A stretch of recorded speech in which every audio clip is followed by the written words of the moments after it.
to order for August 18th. Mr. Kelly, will you do the flag salute, please?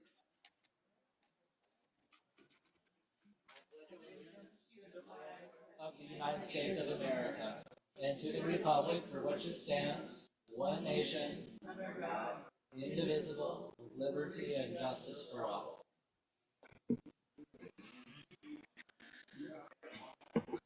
Thank you, Mr. Kelly. Mr. Bryson, would you do the land acknowledgement? Yes, thank you, Madam Mayor. We would like to acknowledge that the city and borough of Juneau is on Tlingit land and wish to honor the indigenous people of this land. For more than 10,000 years, Alaska Native people have been and continue to be integral to the well-being of our community. We are grateful to be in this place, a part of this community, and honor the culture, traditions, and resilience of the Tlingit people. Ganeshish. Ganeshish. Ganeshish. Clerk, will you call roll? Thank you, Madam Mayor. Deputy Mayor Smith is absent. Mr. Bryson. Present. Ms. Hughes-Scandies. Here. Thank you. Ms. Wall. Present. Mr. Kelly. Here? Ms. Adkisson. Here. Mr. Steininger. Here. Ms. Hall is absent, and we expect her to be here soon. Madam Mayor, Here. thank you all for being here. A quorum is present. Thank you, Madam Clerk. Next, we have a special order of business. Madam Manager. Thank you. I'd like to take the opportunity to provide the Assembly and the public a update on the 2025 Glacial Lake Outburst Flood event. This agenda was published while we were still in the thick of response, and so that it wasn't on here, but I think in light of just so much that has gone on in the last week, it would be a good time to not only review the incident, but also next steps, because we're already looking towards next year. So I'd like to invite our incident commanders for a unified command up, Ryan O'Shaughnessy and Sabrina Grubitz, to give us an incident overview. Thank you, Madam Manager.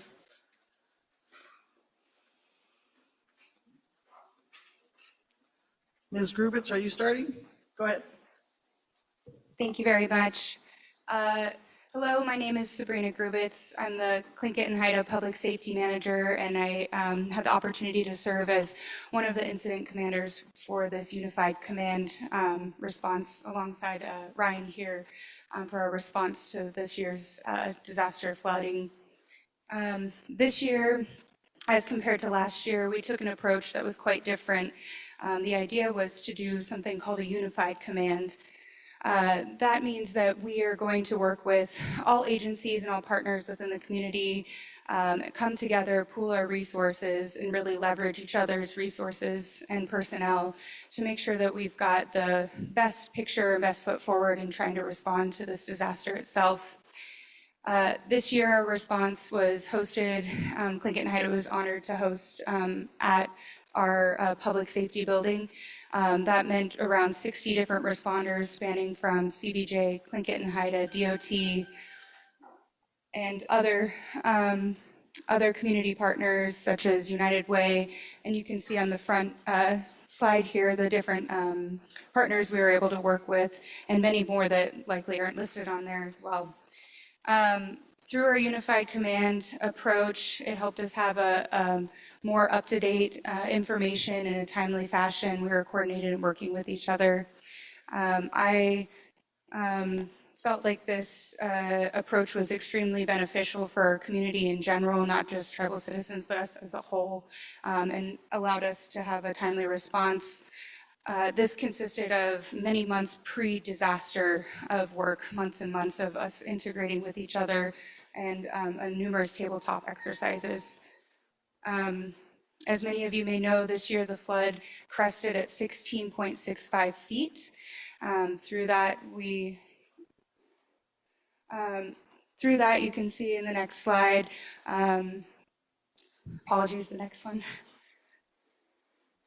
Here, this information was provided to the emergency response team, the Unified Command, immediately we ran a 24-hour response leading up to the crest of the flood. And before that, we were all in the same space, sharing the same space for at least a week in preparation for.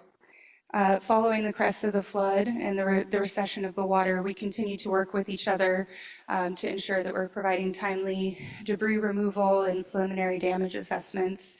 That being said, I'll kick it over to my counterpart here with Ryan, and he can give you more details. Thank you. Thanks, Sabrina. Like Sabrina mentioned, it cannot be overstated how integral the collaboration was to our response to this year's glacial lake outburst flooding. It was really incredible to see over at the Tlingit Haida Public Safety Facility so many people from so many different agencies organized and working together. If you'll have a slide, please, Brecken. So as many folks do know, although our response was organized and coordinated, we did still see some issues with the HESCO barriers. You'll see here, we saw some seepage through the HESCO barriers. This photo illustrates the difference in the height of the water between the river side and the intended dry side.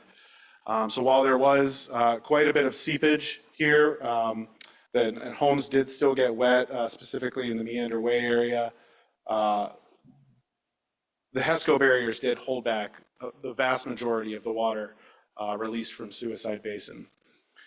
This image was taken as part of a DOT drone mission. That drone mission was, I believe, the longest and most complex drone mission that the state of Alaska has ever flown. It consisted of 3 different drones totaling 18 hours of footage, 3 different pilot teams, and we were live streaming that into our Emergency Operations Center at the Tlingit Haida Public Safety Facility. Slide, please. So again, this is just another photo really illustrating the amount of water that these HESCO barriers were holding back. It was truly immense, and again, you can see seepage and water coming either through or under the HESCO barriers. But by and large, the bulk of the water was held back. Slide. So this is a quick snapshot and dashboard of the damage that we saw within the valley. This is a very zoomed out image, but you can see here that we had under FEMA metrics 16 affected homes. That means that there's an amount of water in a garage or a crawl space. Typically, it does not necessitate the removal of insulation, drywall, and other building materials like that. We had 25 homes that sustained minor damage. This is going to be a level of damage where there is that removal of material from a home, but typically the floodwater does not exceed the threshold of an electrical outlet or damage mechanical systems. We did have 6 homes that did sustain major damage, which would indicate that the water did rise above that level and there's more potential for serious damage.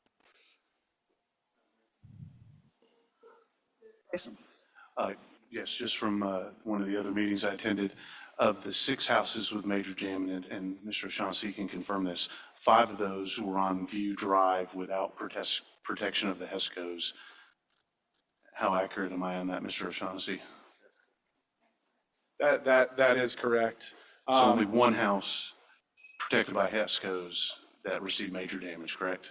That is correct. And this is, on this particular map, it's a little bit difficult to see just because of the density of the data points. But you can see on the View Drive area on that map, there are many more red and orange icons indicating much more severe damage on View Drive.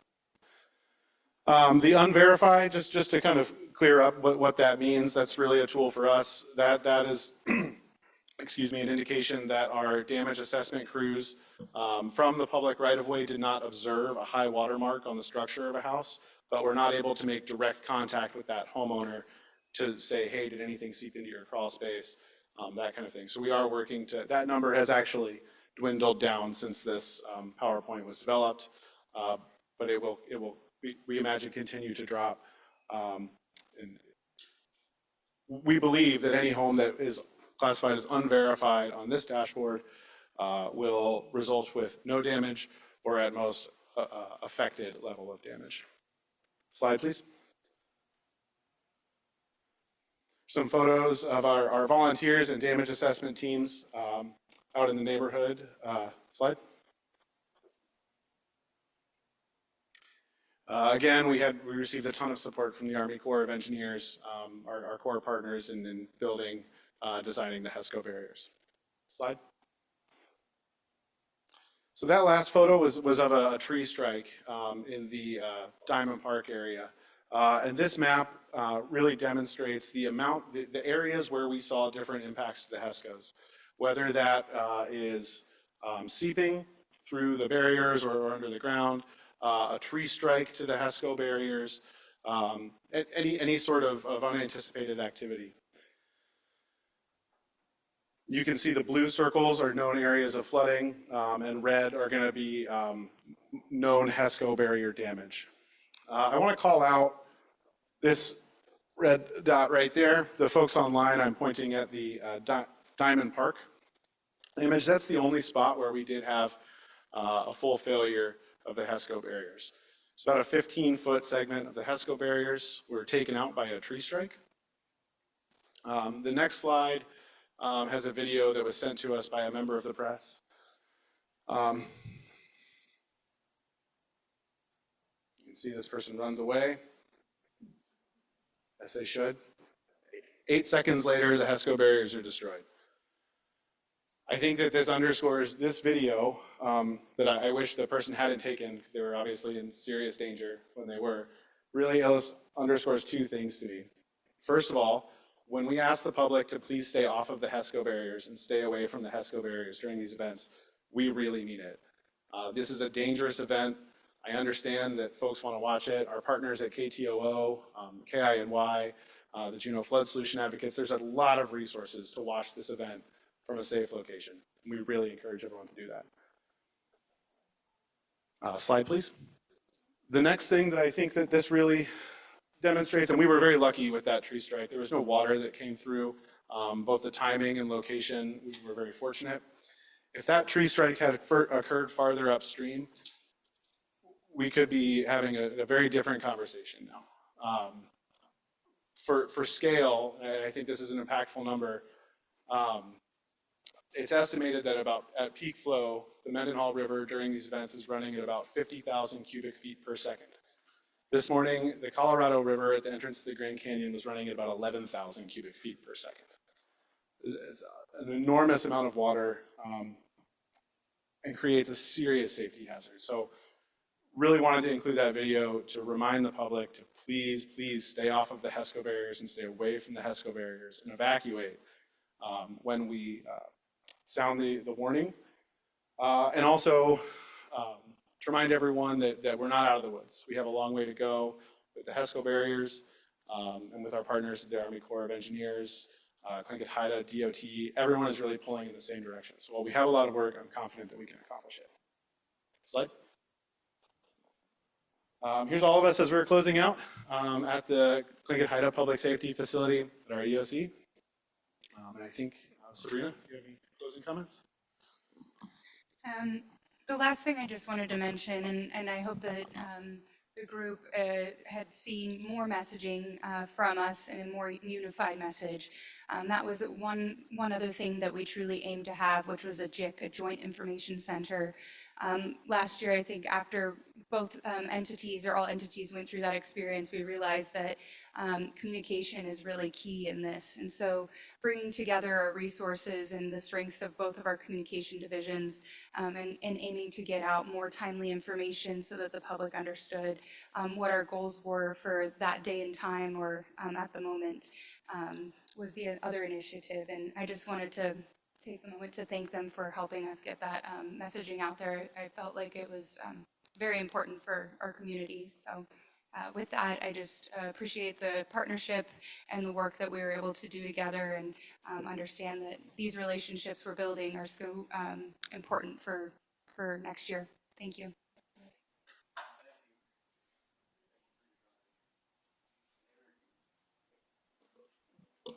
Thank you. So I am going to talk a little bit about next steps, because I think one thing that this event taught us so much. We have so much more data and information, but it really demonstrated how temporary those HESCO barriers are in nature, right? There's a lot of vulnerabilities, there's seepage, there's undermining of the armament, right, that we have to care for. So the first thing that Engineering Public Works and the Army Corps did was a damage assessment of the barrier. They've done a preliminary damage assessment, and first estimates is we could have as much as $1 million of damage in just the existing project between bank stabilization and repairing those barriers, building those barriers taller, reinforcing them in some elements. We're going to be doing work with in-house that we can, and then bringing the Army Corps in and bringing contractors in. I will say that we had Brigadier General Getz here most of the week, and he is head of civil works for the entire Pacific division of the Army Corps. Very, very high up there, a lot of eyes on this. He had staff with him, and he's committed to continuing to work with CDJ both on advanced measures and our more long-term solutions. So we will be, continuing that partnership for phase 2. So I'm going to talk a little bit about phase 2. Next slide. So this is just an image of phase 2 of the project. Phase 1 is the yellow line there, and then phase 2 is the blue line. And the next conversation that we need to have with the Assembly is, what exactly do we propose for phase 2? How exactly do we propose to pay for it? What's the cost benefit of that? And kind of that maintenance question too. So really, like a lot of the construction in phase 2 is going to be more expensive because there's more bank armoring to do, which is the real cost driver. It's also protecting more commercial property, more multifamily homes. So there's a lot of advantage too. And you remember that conversation when we talked about phase 1B. So again, having more data points, what were the high water marks, where did we see potentials for failure, are really going to help inform the phase 2 conversation. Next slide.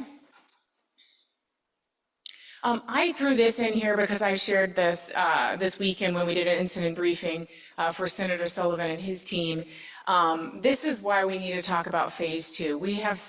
You guys have seen this image, you've all seen this image, but it just kind of terrifies me a little bit. You can see where the HESCO barriers end, and you can see in an 18-foot event the destruction of the rest of the valley community. So what exactly that looks like is something that we owe you guys, and that again will be the next conversation just as soon as we've had a chance to catch our breath.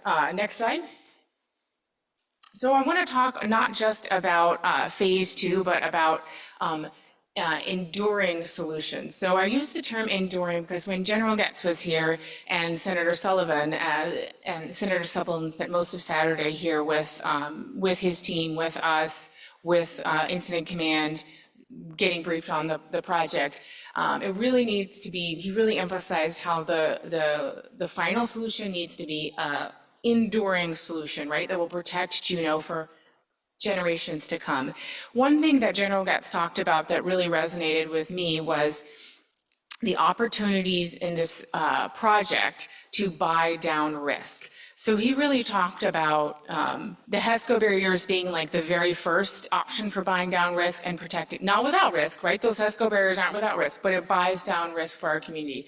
Are there other things that we can do as a community that aren't the like enduring solution that we will still be working on that can help buy down that risk? And so that's something that he's committed his team to looking at, and it was really an encouraging, different way for me to look at it. Next slide. So this slide I actually pulled from the public presentation that the Army Corps of Engineers gave. And I think I got more clarity on exactly what the Army Corps is doing and what we still need to advocate for. The technical study is not a general investigation study. The technical study is data collection that will help inform the engineering study that gives the Army Corps a preferred alternative to present to Congress to fund. And this means we still need funding for engineering. And General Getz has committed to working on, those numbers with us so that we can advocate with our delegation. Senator Sullivan is all in helping us advocate for that funding through word of legislation. He's really committed at every level to helping the community of Juneau. I mean, we talked with him about funding for the engineering. We also brainstormed with him different federal programs and federal grant programs that could be used for phase 2. So it was a really productive conversation. Next slide. Again, this just talks about the Army Corps process and that difference between the technical study and the general investigation. This was a point that was highlighted when we had the public meeting. And so we are still pursuing funding for that engineering study. And that's the study that requires, at least in their current process, the 50% local match. Next slide. So this is just my attempt to kind of conclude what our next steps are. And that is we've got this 4.75 and in disaster recovery legislation to do the technical study, but we still need funding to for the Army Corps to give Congress a preferred alternative. And again, our delegation is very committed to finding us that funding.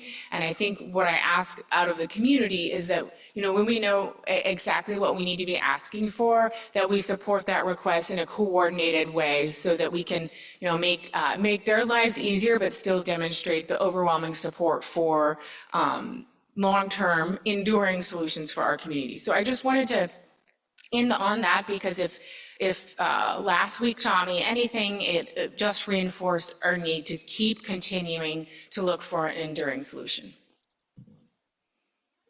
Thank you for that. Any questions from the Assembly? Ms. Hughes-Candies, go ahead. Thank you, Madam Mayor. Thank you, Manager Custer. This is all good stuff. Did you say that so far our in-house assessment of the damage is that it's about $1 million between groundwork and the HESCOs, or did you just not give a number and we're talking? Did I mishear you at that point? Up to $1 million was our preliminary assessment. Don't have that confirmed, but really want to underscore that it is not insignificant. Okay, thank you. That's all. Mr. Kelly. I have a couple of questions, but I'll start with one. My first question would be a follow-up for that. Would we estimate that all of the costs would be borne by us or our partners?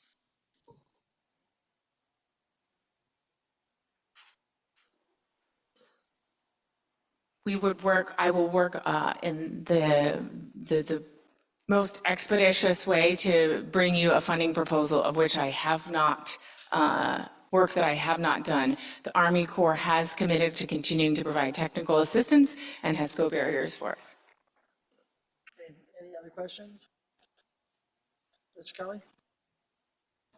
Thank you. I was really happy to see that we are aware of a lot of the points, such as the breach, and other issues that we had with this flood. I was kind of just wondering what sort of timeline that staff might have for for providing suggestions for how we're going to be getting more prepared for the next year. Madam Manager. Yeah, I mean, I think that, and it's going to take us months to be able to get you the information that you need to make another round of really impactful decisions about what to spend money on and how to pay for it. And I think we talk about LIDs, we talk about special tax districts, we talk about grants, we talk about congressionally directed spending. We talk about all of those things as part of that conversation. But the piece that the biggest data gap that we have right now is exactly what is non-negotiable for phase two. So exactly how high, and we might not have all that information, but exactly how high are we designing for, right? That's going to be informed by another year event and more scientific information. At one point are we spending millions of dollars in protecting, a couple of homes in a very extreme event, or major infrastructure and multifamily housing in a 17-foot event, right? So those types of things, I'm going to need to be able to present to you so you have the information to make those decisions, and that's going to take more hydrologic modeling and engineering, and we just, of course, haven't had that time because we've been so focused on being prepared for this event. So I'm going to give it a couple of months and hope that I can get you something sooner. It will be as early as possible, because then, of course, we start the whole process over again of getting that community buy-in and engineering and that conversation. So a little bit exhausting, if you ask me, but absolutely necessary. Thank you. View Drive is kind of out there, so what are we going to try and do for those folks? Yeah, so View Drive is not part of the HESCO barrier, not protected by HESCO barriers. There are a couple of homeowners who did do some flood fighting on their own, and you have at an upcoming committee of the whole, September committee of the whole, I can't remember if it's the first or the second, a conversation on the NRCS buyout program. Many homeowners have expressed an interest in that. NRCS has been into town and done a preliminary assessment, so we're just waiting for that information to be able to then bring that conversation to the assembly. It does require a 25% local match, and that match is not just the cost of buying out people's homes, but also returning that property to parkland, so demolition and rehabilitation of any property. Any further questions? Mr. Steininger. Thank you. One of the concerns that we discussed when we talked about the HESCO barriers initially was pushing more water into the flood stream and impacts downstream on those neighborhoods. Did we observe any kind of additional impact downstream of the HESCO barriers caused by that additional water? Did that come up? It was hard to tell on the map if that came up in any of those neighborhoods. Madam Manager, or who, oh, go ahead. You guys look like you're going to. Yeah. Go ahead. We did not see any additional impact in the downstream area in the sense of neighborhoods. Where we did see additional impact was to the west side of the river, the undeveloped side of the river. Currently, the Brotherhood Bridge Trail is currently closed. The bridge over Montana Creek, DOT recently installed, is closed. And there's been some damage between River Road and Montana Creek to the trail. So we did see more signs of impact in that undeveloped area, which was anticipated per the Michael Baker inundation modeling. Additionally to that, we're still collecting more information and data, but the river itself is going to continue to change yearly with this type of impact. And so I would expect that we're going to see changes in the river's flow throughout this process. Ms. Hall. Thank you, Madam Mayor. Do we have an update on the bridge at the back loop road over the river?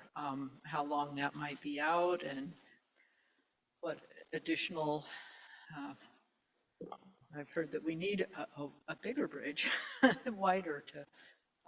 So the DOT has not given a specific timeline for that bridge to open. I will say that they are moving through their design and engineering and contracting process with all possible efficiency. As I understand it, and we've been briefed on a couple of times now, there's the water sort of got under the road and sort of tunneled a bit. And so it's difficult to fully assess the total extent of the damage without putting someone in there and keeping everybody safe. So DOT is moving as quickly as they can. We do understand that the utility pole that was located within the DOT right-of-way has been, there's been some workarounds for that, so internet connectivity should be restored, but there currently is no official timeline on the opening of the bridge.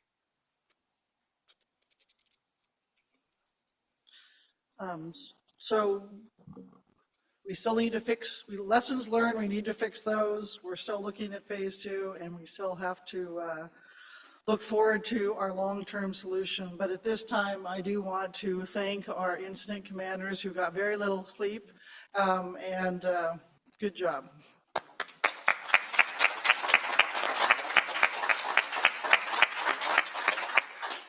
A great partnership, so. With that, we'll move on in our agenda. Approval of minutes. Mr. Kelly. Madam Mayor, I move that we approve the regular assembly minutes for July 28th, 2025, and ask for unanimous consent. Any objection? Seeing none, those minutes are approved. Manager, request for agenda changes. Madam Manager. Thank you, Mayor. I request that ordinance 2025-28, amending a city code on disorderly conduct, be pulled from the agenda and tabled by the Assembly. This would allow the public to still comment on the ordinance, but only on non-agenda items at the beginning of the meeting. Could we keep the conversations down in the audience, please? Any objection to tabling at this time? Ms. Wall. No objection, but maybe I only know what this motion means because I asked in advance. Maybe Ms. Kester can explain in plain English what you are asking us to do and why.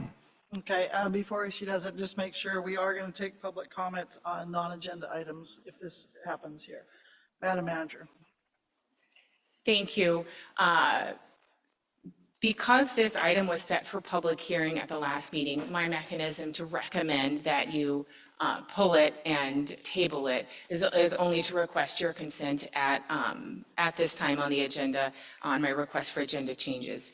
My reason for doing that is, I think that the ordinance in itself, both from an internal perspective, can really use some improvement, and certainly I know many members of the Assembly have been working on ways to improve it. So I really wanted to request that it be tabled versus just pulled, because if it's just pulled, then it's kind of sitting out there and can be brought back at any time. And I wanted to make sure that we communicated that this really is, that from management's perspective, we really would like to not take this up at this time or in the near future.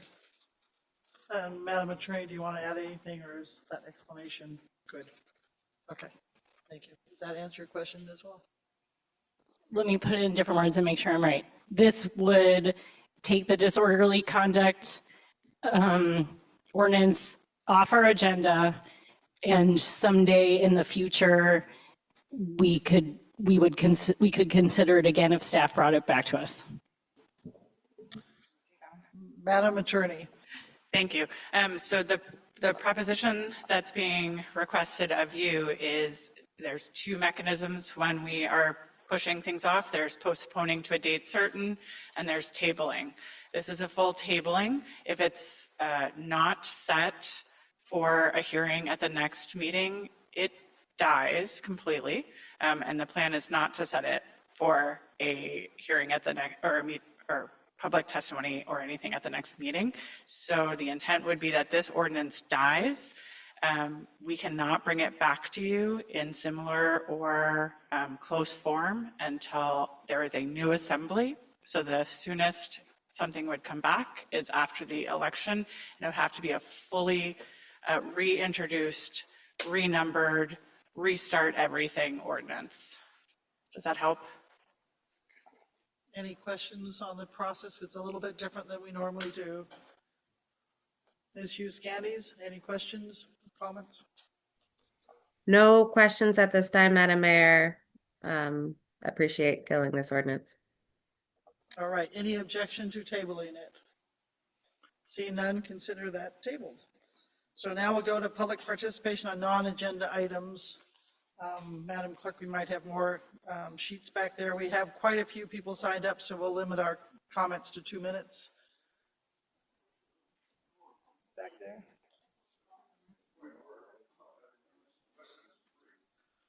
So with that, we will start with the first one. Oh, excuse me, we have one person on Zoom, so if you will bring Mr. Adams over.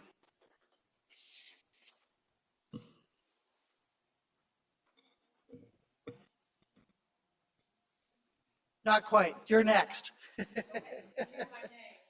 We're going to take Mr. Adams from the Zoom first.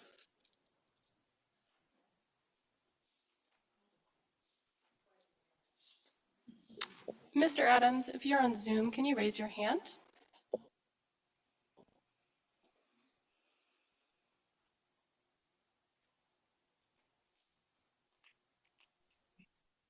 Can you hear me? Yes, we can. Please state your name and area of town you live in for the record, and you have 2 minutes. My name is Joshua Adams. I'm a member of Friends of Telephone Hill.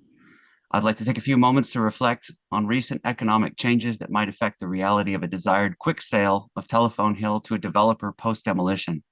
Recently, real estate tycoon and business investor Kevin O'Leary commented on an already stalled housing market. People aren't buying property like they used to, and this is making developers hawkish on real estate. Last week, the US got some crushing inflation data, and the most recent bout of Trump tariffs aren't helping. July boosted our yearly inflation figures up to 3.1%. These are all recent changes. Put plainly, the Fed isn't budging on interest rates. To quote O'Leary, in fact, I'm betting there won't be a rate cut at all in 2025, he wrote. And that will keep the US housing market in its current state of stagnation, unquote. Stagnation in the housing market means less investment, higher interest rates on loans, less buying power, fewer developers interested in taking on a project like Telephone Hill, even as an empty lot. Growing inventory and falling prices in the housing market are worrying investors down south.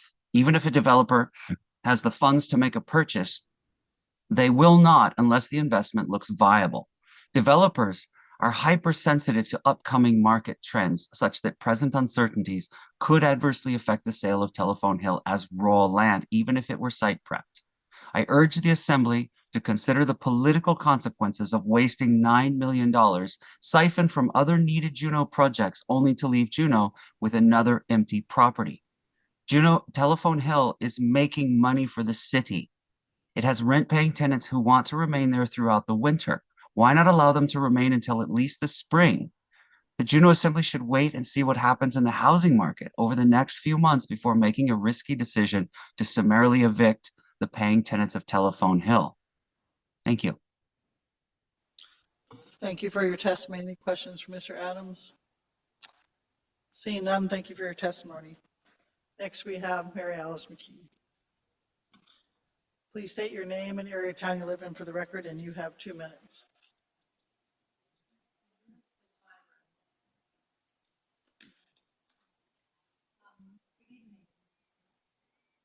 Okay, good evening. My name is Mary Alice McKean, and I have lived in downtown Juneau since 1978. I am a downtown partisan and a strong advocate for more affordable housing in Juneau. For example, I represented the Glory Hall pro bono and their successful effort to build 7 affordable housing units at the site of the former homeless shelter. But I am disturbed by the Assembly's action toward the residents in the homes on Telephone Hill. The Assembly is spending $9 million to evict the tenants and demolish and raze all the homes on Telephone Hill with the hope of affordable housing on that site, without a plan for how to get that affordable housing. As the K2 article of June 10th, 2025 states, no developer has signed on to the project, and quote, the city has not yet secured a developer to construct new housing there. Now, if a developer came to you and said, I want to develop affordable housing on Telephone Hill, but you demolish all the homes there, and then I'll tell you my plan, I would hope you'd say, tell me your plan first. We'll evaluate it, and then we'll talk. But instead, without even a developer making such a pitch, without a credible plan for affordable housing on that site, the Assembly is spending $9 million to evict the people living there and demolish the homes they live in. My plea is, do not do that. Do not spend $9 million of taxpayer money until you can determine you will get affordable housing if you do that, until you have a credible plan for how many affordable housing units you will get and what the affordable rents will be. Thank you very, very much for all the work you do on the Assembly. Perfect timing. Thank you. Any questions for Ms. McKean? Thank you for your testimony. Next, we have Carla Hart. Please state your name and area of town you live in for the record, and you have 2 minutes. Thank you. My name is Carla Hart. I live on the back loop on the Ock Bay side of the bridge. The Assembly and the city are overstressed with pressing issues right now, and we just heard from the city manager and the emergency services staff that there's about $1 million that you all are going to need to find just to fix the HESCO barriers and deal with the damage from the flood this past week. You allocated $5.5 million to tear down the houses on Telephone Hill. I urge you to rescind that action tonight, to direct the city manager to not tear down those houses and not evict those residents, and look at selling those houses as intact houses. Look at some of the beautiful old houses in Juneau that have been renovated from quite bad shape into very high property tax paying homes. Sell the existing homes on Telephone Hill as existing homes, take the millions of dollars and use it to protect the housing in the valley if you need to, and don't destroy Telephone Hill and those homes just because somewhere on a plan somewhere long ago this idea developed that it should have to happen. You can change directions. Thank you. Thank you. Any questions for Ms. Hart? Seeing none, thank you. Next, we have Carlos Caliente. Please state your name and area of town you live in for the record, and you have 2 minutes. My name's Carlos Caliente. I live in downtown Juneau. I'm a homeowner. I'm also a mestizo, half-breed, Tlingit Indian, Taquiti, Eagle Bear. I'm here to speak in behalf of the situation of which happened over in Douglas. I speak from personal experience. I was severely beaten by the Reno Police Department 5 years ago and had $32,000 worth of medical bills and also chronic damages.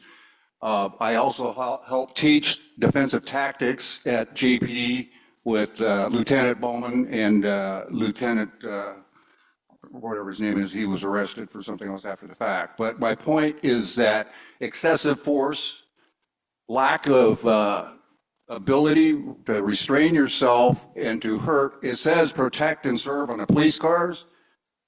Protect and serve, not hurt. Respect and serve should be better. On May 13th, I step off a plane from Petersburg. I was going to get my car from long-term parking, and I ended up getting stopped by JPD in the intersection and made a dog and pony show in the middle of the intersection. And I got the police videos. It took me 60 days to get them after requesting them, and there was an ordinance that was 30. And that said, I was profiled. It looked like Keystone Cops. When I got the videos, they were incomplete. It didn't show anything I had. It was like part of your uniform should be for accountability, body cam, and it seems like due to a lack of leadership that there is optional by the officers. There's no accountability back, and there's no right in defensive tactics to souffle somebody on their head that's half the weight of the officer. Mr. Caddy. You have an obligation to do that. Excuse me. We need you to wrap up. Your time is done. No, my time is not up. I reset at 2. I'm sorry. You only I get set 2 my minutes. stop. So point of order. I got it here too when I started. So Any questions for Mr. Caddy? I'm here to represent my indigenous people. You're an obligation. You have an obligation as a police chief. Thank you for your testimony. Next, we have Bruce Simonson.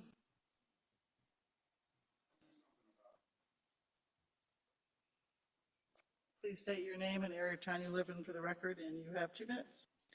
Hi there. My name is Bruce Simonson. I live in downtown Juneau since mid-'80s. I'm here to respectfully request that the Assembly postpone the demolition of properties on Telephone Hill. I think you should have a plan in place before you do that. It's my understanding that no RFIs were, no responses to the request for information were received on what could be done with the hill. If there were some, then they should be made public so the public can be made aware of what is viable on the hill. It's my understanding that there are no contractors, developers who have proposed any viable projects. $9 million is probably just the tip of the iceberg. That's the way these projects go at the city. And it's an awful lot of money to spend for a project that may stall indefinitely.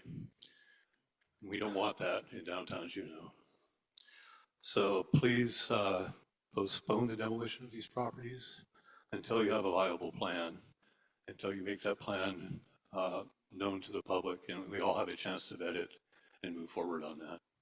Thank you. Thank you. Any questions for Mr. Simonson? Thank you for your testimony. Next, we have Lori Rowland.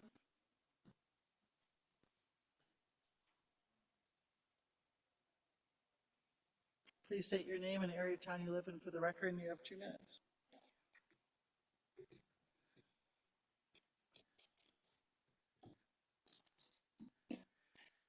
This is Lori Rowland. I live in West Juneau. I want to thank all of you for being here and all of you.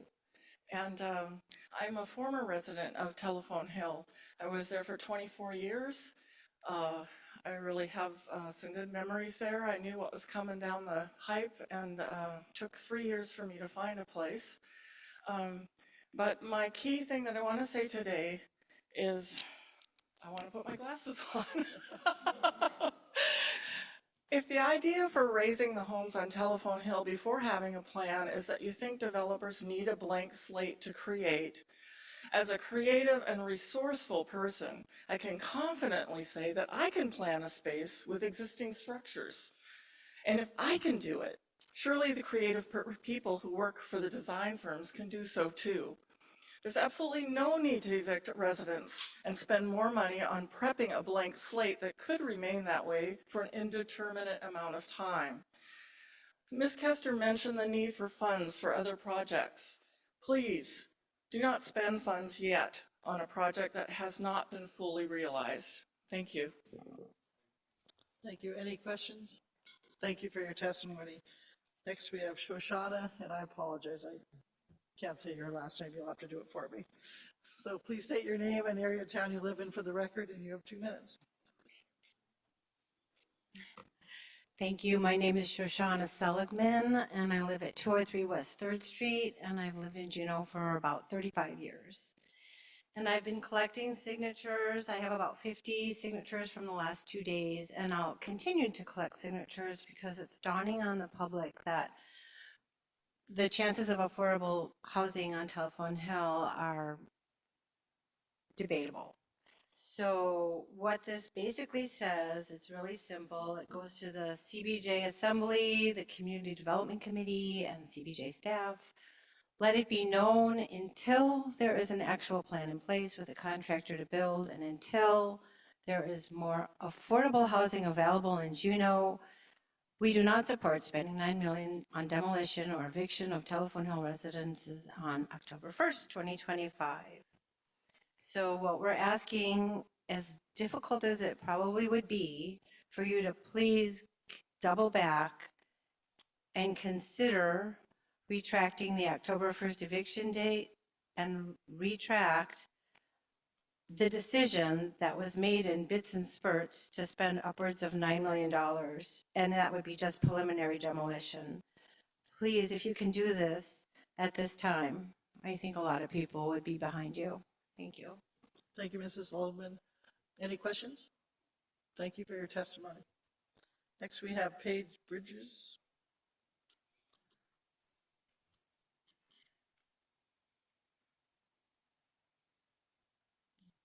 Please state your name and area of town you live in for the record, and you have 2 minutes. Hello, Madam Mayor and Assembly. My name is Paige Bridges. I live at Carroll Way, and I've lived there since 1987. I'm saving the old Tanaka House in Carroll Way. That's a historic house, and I really believe in the value of historic homes and our history and our beauty. And Telephone Hill is our very, very last, like, little refuge of quiet and beauty and history downtown. And to destroy it would be a travesty, but it's even worse to destroy it without a plan and to spend all this money when, if you leave the houses and they could be restored, even with the tenants in them, which I would prefer that they could stay, apartments can be built around them like any normal apartments. Like on Gastineau Avenue, they built apartments right in the middle of houses. I want you to consider what would happen if you raised the area without a plan. It would sit empty. It would be ugly. It would be depressing. You'd have machinery. You'd have people going to work in the state office building and other buildings around, just depressed as hell. I've talked to some of them. They're dreading it. I really believe it would hurt our economic situation downtown. It would be so depressing to everybody, and winter is depressing enough anyway. At least could you please give us 3 months to think of things to suggest to you and work with you perhaps on saving the area. If we work together and we make this a really vital, beautiful area, Juneau will be famous for that. It'll be an achievement, a magical achievement, and I pray you don't evict the tenants right now. And thank you very much for your consideration. Thank you. Any questions for Ms. Bridges? Seeing none, thank you for your testimony. Next, we have Allison Cooper.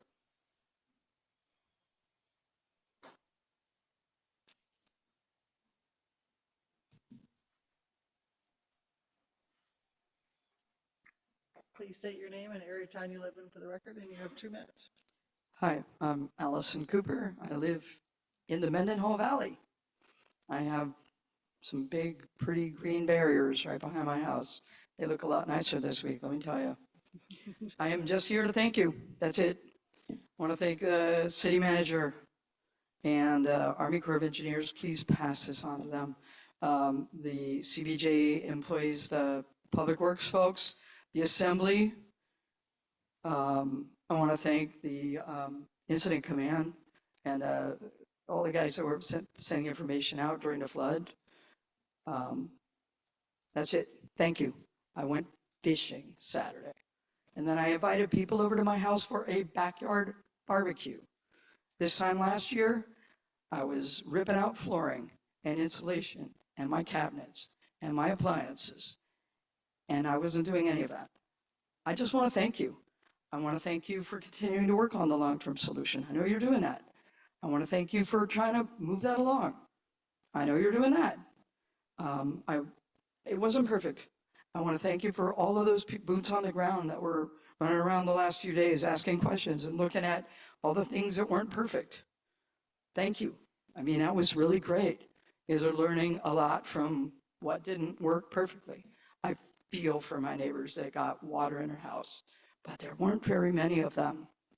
Mostly there were hundreds of homes that were spared, and there were hundreds of people like me whose lives were not turned upside down this year. And I just want to thank you. So, Thank you for your testimony. Any questions? Thank you for your testimony. Next, we have John Cooper.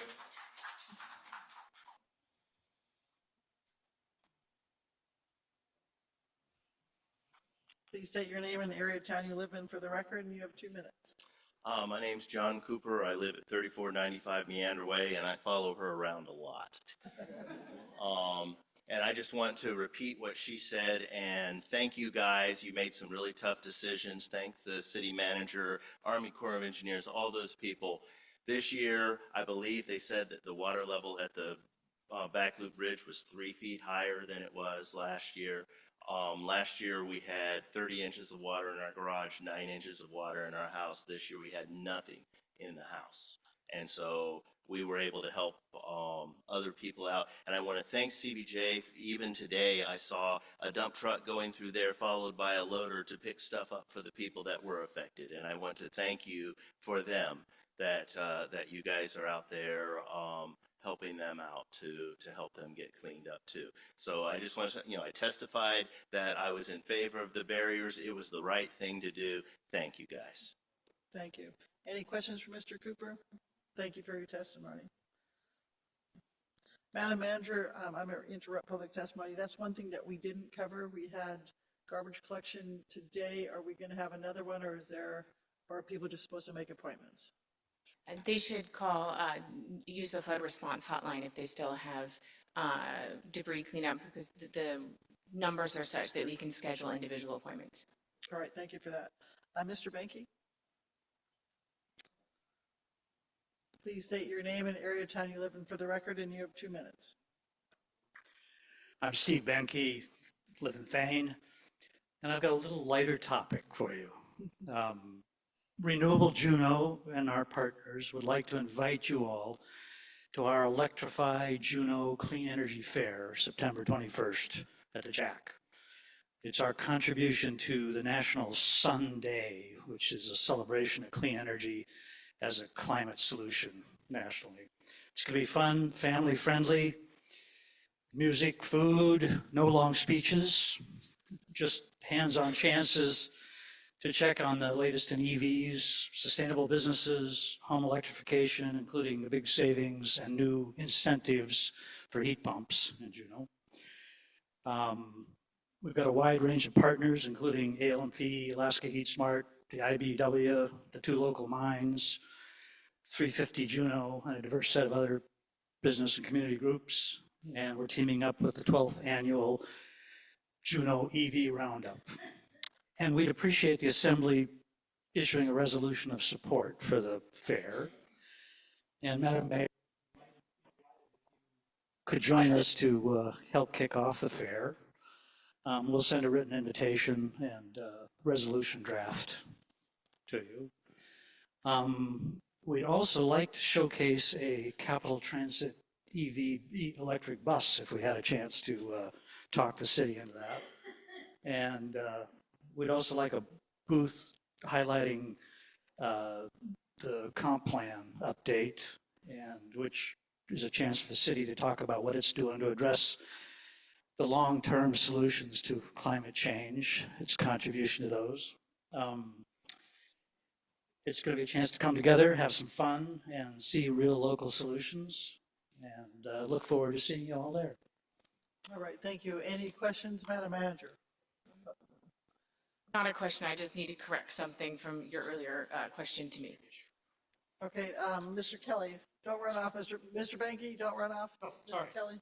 Mr. Banky, you said it was September 21st at the Jack. I don't believe you gave us a time. 2 to 5. 2 to 5, thank you.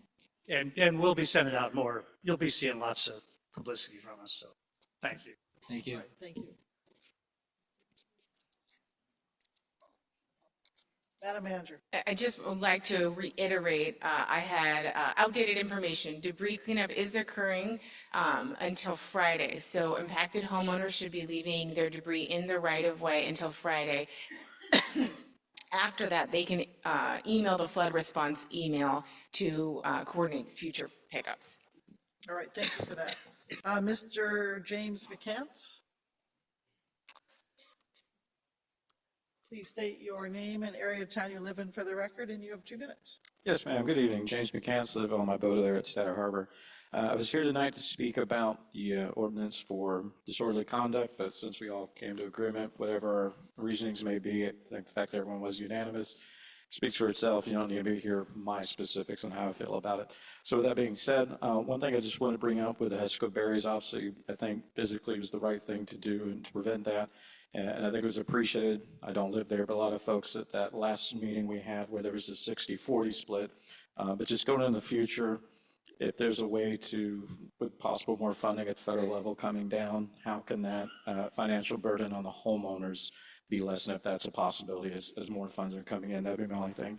The other point I want to make is we had the stores come here the other week and had a chance, not that they know me, but Representative Begich, and had my 2 seconds of fame with Senator, can't think of his name off the top of my head, but you know who he is. But anyways, going through Congress is the Afghan Adjustment Act. So as a veterans issue I bring up here at the state levels, able to work with Representative Stapp and Senator Kawasaki. So on the city political level, if we're interested in becoming, and I know this is a hot button word, but sanctuary city for Afghan allies, if that's something someone wants to take up, that would be greatly appreciated, because now running through the House of Representatives would be the Afghan Adjustment Act. So just something, whether that's the specific thing, you know, the sanctuary city for Afghan allies is the right answer, but just something at the city level I would appreciate. I think a lot of veterans here would appreciate is something like that. And then thank you to the members and those who supported. At Centennial Hall, we had the Veterans Dinner. I attended, I know a lot of people attended. It was higher than most years, so thank you. It was appreciated on my end, really good turnout. And last point, the gardening as you go down Main Street towards Downtown Transit Center. I don't know if it's Public Works, but the flowers are on point, beautiful. So whoever's in charge of the flowers out here, good job. Appreciate y'all. Thank you. Any questions? That was a lot of different topics. Seeing none, thank you for your testimony. Next, we have Ephraim Freilich.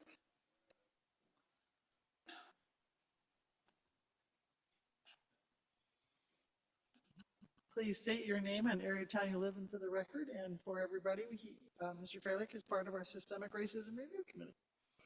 Thank you, Madam Mayor. Ephraim Freilich, downtown Juneau resident for almost 40 years, with some time away at school or serving our state in Washington, D.C.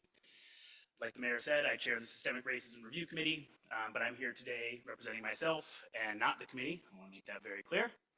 I'd first like to thank the Assembly and staff for all your public service and the time you take out of your days to be here and to serve us all. So thank you very much. And thank you very much for tabling Ordinance 2025-28. The fact that it's even being considered this far and up to this point is extremely concerning to me, though, on multiple levels. I think the proposed ordinance and the code changes therein demonstrate a lack of constitutional and legal understanding, a lack of interest in real solutions for the issues that it's attempting to address, and clear lack of compassion for our neighbors. As you guys know, the proposal would have expanded the city's disorderly conduct ordinance to include really all existence in public as potentially illegal activities at police discretion, including standing and walking.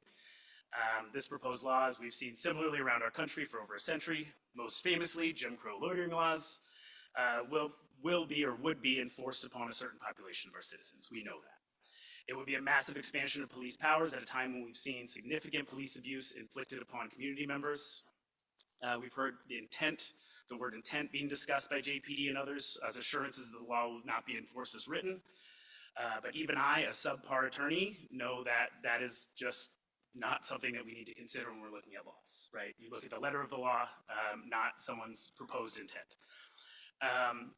So yeah, I think in short, this proposal, I think these legal changes would make existing poor, brown, visibly different, and or without shelter illegal in our community. And again, thank you for tabling, and I urge you all not to consider anything like it in the near future. And lastly, I'll say ranked choice voting is awesome. It's an objective increase in democratic participation. You can't talk about that right now. Nice try. I'm not talking about a specific ordinance, just my vibe. Any questions for Mr. Freilich? Seeing none, thank you for your testimony and thank you for being chair of our committee. Next, we have Charles Wheaton.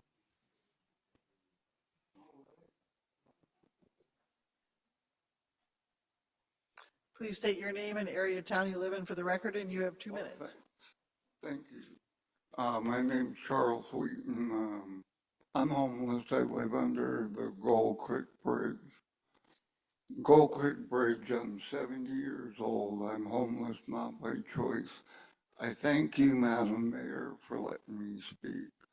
For one thing, that ordinance, I believe, I know a lot of the homeless people in Juneau.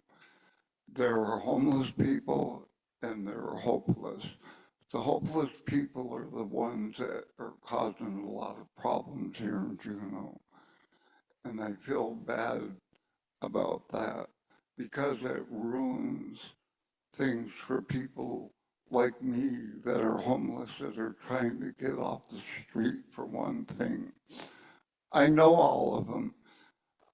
I was honored by the governor and his wife.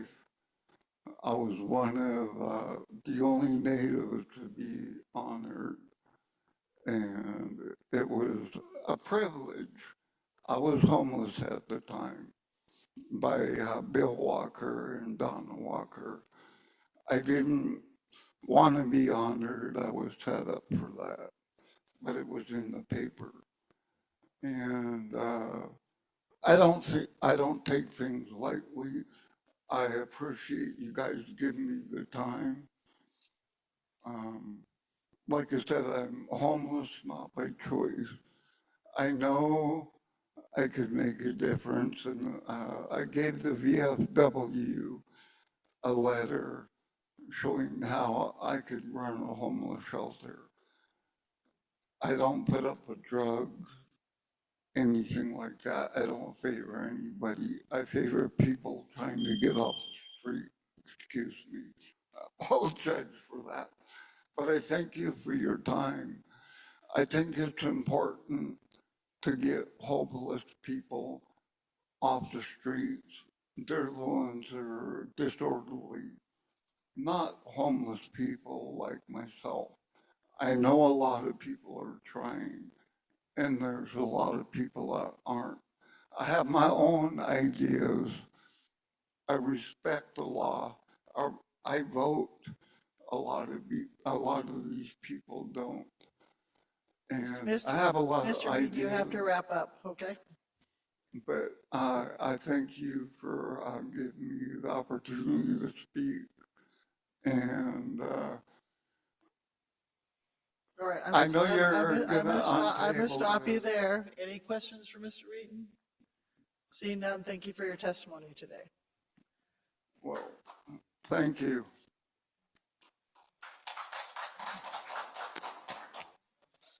Next, we have Elizabeth Vegas.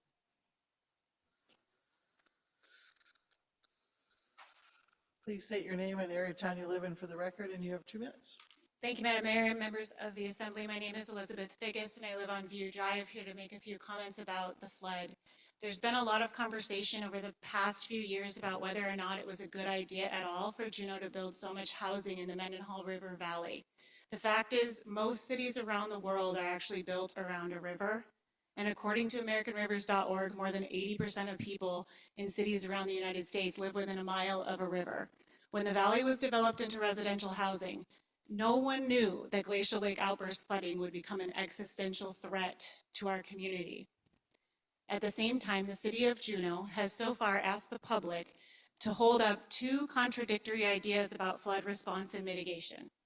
One idea is that the city of Juneau never could have anticipated the flooding since 2023 in the valley, and they're doing heroic work to protect everyone they can. The other idea is that residents on my street on View Drive or elsewhere along the riverfront should have expected catastrophic flooding, and us asking for relief is asking for special treatment. On View Drive, we desperately need to be protected or get out of the way for future floods. I urge you to start treating people on my street with the same grace and cooperation that you've asked of everyone in Juneau during these trying times. We had no idea that our homes were at risk of catastrophic flooding when we purchased or built them. Just like you, we're not at fault, and we're struggling to get through this. We just experienced our 3rd year in a row of catastrophic flooding on View Drive. Arctic Circle, Brigadoon, Wild Meadow Lane, Radcliffe, Meadow Lane, and other areas continue to be completely unprotected and at risk. You may be asked very soon to consider whether to fund 25% of a buyout for homes on View Drive. If you cannot or will not assist us in mitigation to stay through elevating homes, installing HESCO barriers, or something else, then I urge you to fund the buyout.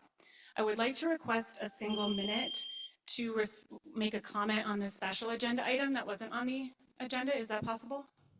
I'm sorry. I was just wondering if I could have 1 minute to comment on the actual flood response item that wasn't on the agenda, which I would have signed up for if it had time to get on. Unfortunately, your time is done. Okay, so Seeing none, thank you for your testimony.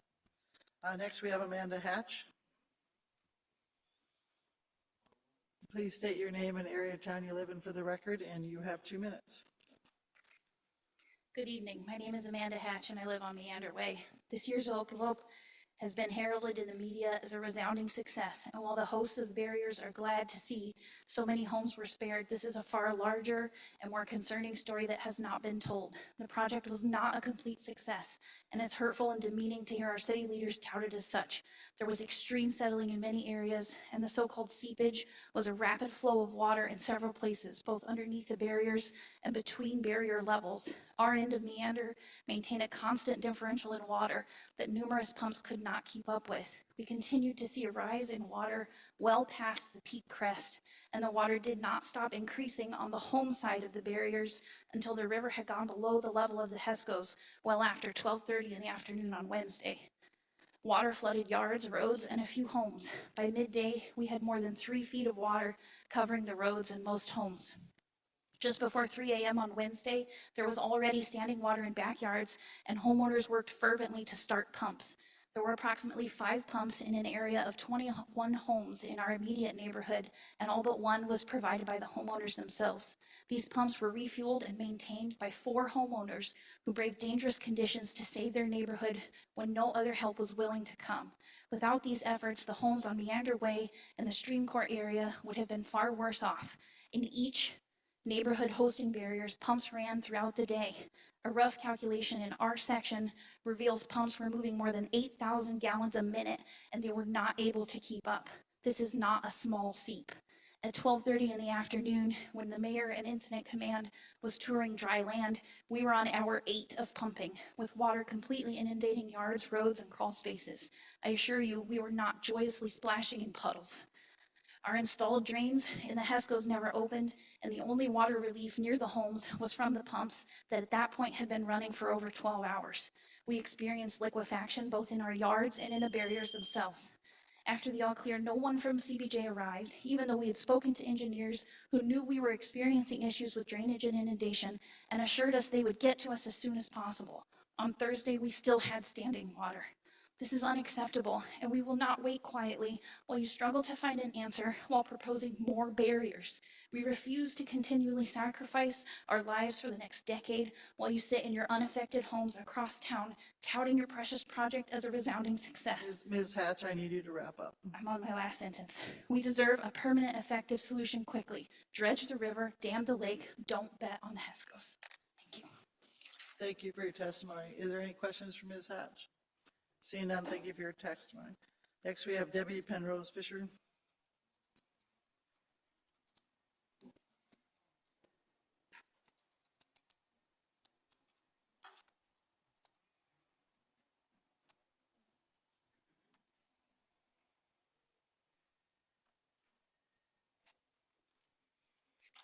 Please state your name and area of town you live in for the record, and you have 2 minutes. I'm Debbie Fisher on G Street. I am thankful that 300 homes did not flood this release. View Drive residents, you matter to us, and we will not forget you. CBJ is claiming this as a win, a success. If you could hear the voices of the community I am hearing from, not so fast. They saw a near miss, a dodged bullet. They are more afraid and less confident of the barriers now. When will we talk about what they saw and their big concerns?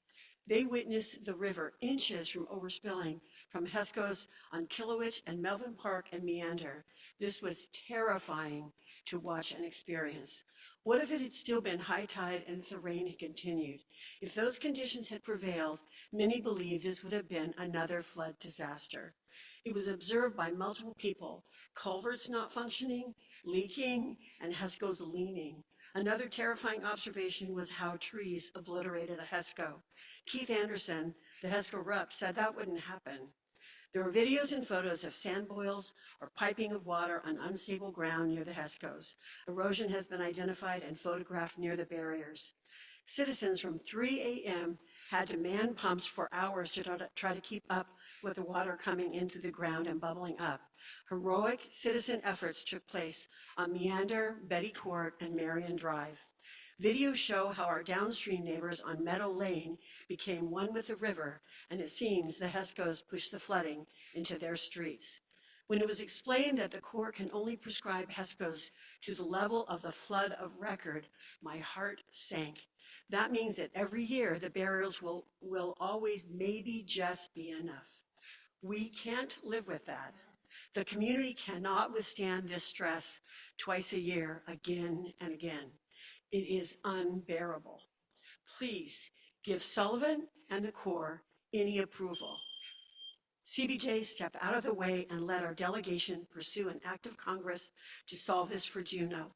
Shift all focus to the long-term solution and secure the matching funds so we are ready for the fix. Thank you. Thank you. Any questions for Ms. Fisher?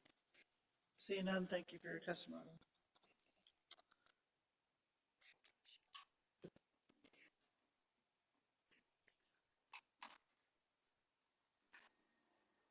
Next, we have Karen Perkins.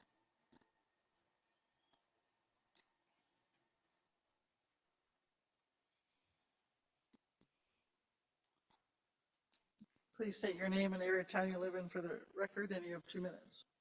My name is Karen Perkins. I live in the Valley, and I am cognizant of the fact that a lot of people are dealing with immediate emergencies and life-changing emergencies, but something that I think is also life-changing that's important that I hope you would consider. I don't know what committee or who to bring this to, but please, please, please add a lighted intersection on Egan and, you know, that Fred Meyer Airport turnoff area. There is no safe way for anybody without a vehicle to get to those businesses that are going up on the west side of Egan. And I personally have seen pedestrians running across the street multiple times. And it's very concerning for the pedestrians, but it's not just dangerous for the pedestrians, obviously dangerous for motorists as well. Previous career, I worked in traffic safety and I taught traffic safety for AAA. And one of the issues where there are high risk for collision and high risk for fatal collisions is making left turns in front of uncontrolled oncoming traffic. And that is true on both sides of the street. If you want to turn, if you're going south and you want to turn left into the toward Fred Meyer, and if you want to go toward the airport. So those are very risky turns anyway. And then with traffic increasing and more businesses increasing, and the fact that there's just no safe, realistic way for people without a car to get past that space, I think it would be safer for all of us to start to plan a lighted intersection there. Thank you for your testimony. Any questions for Ms. Perkins? Seeing none. Thank you for your testimony. Next, we have Angela Rodell.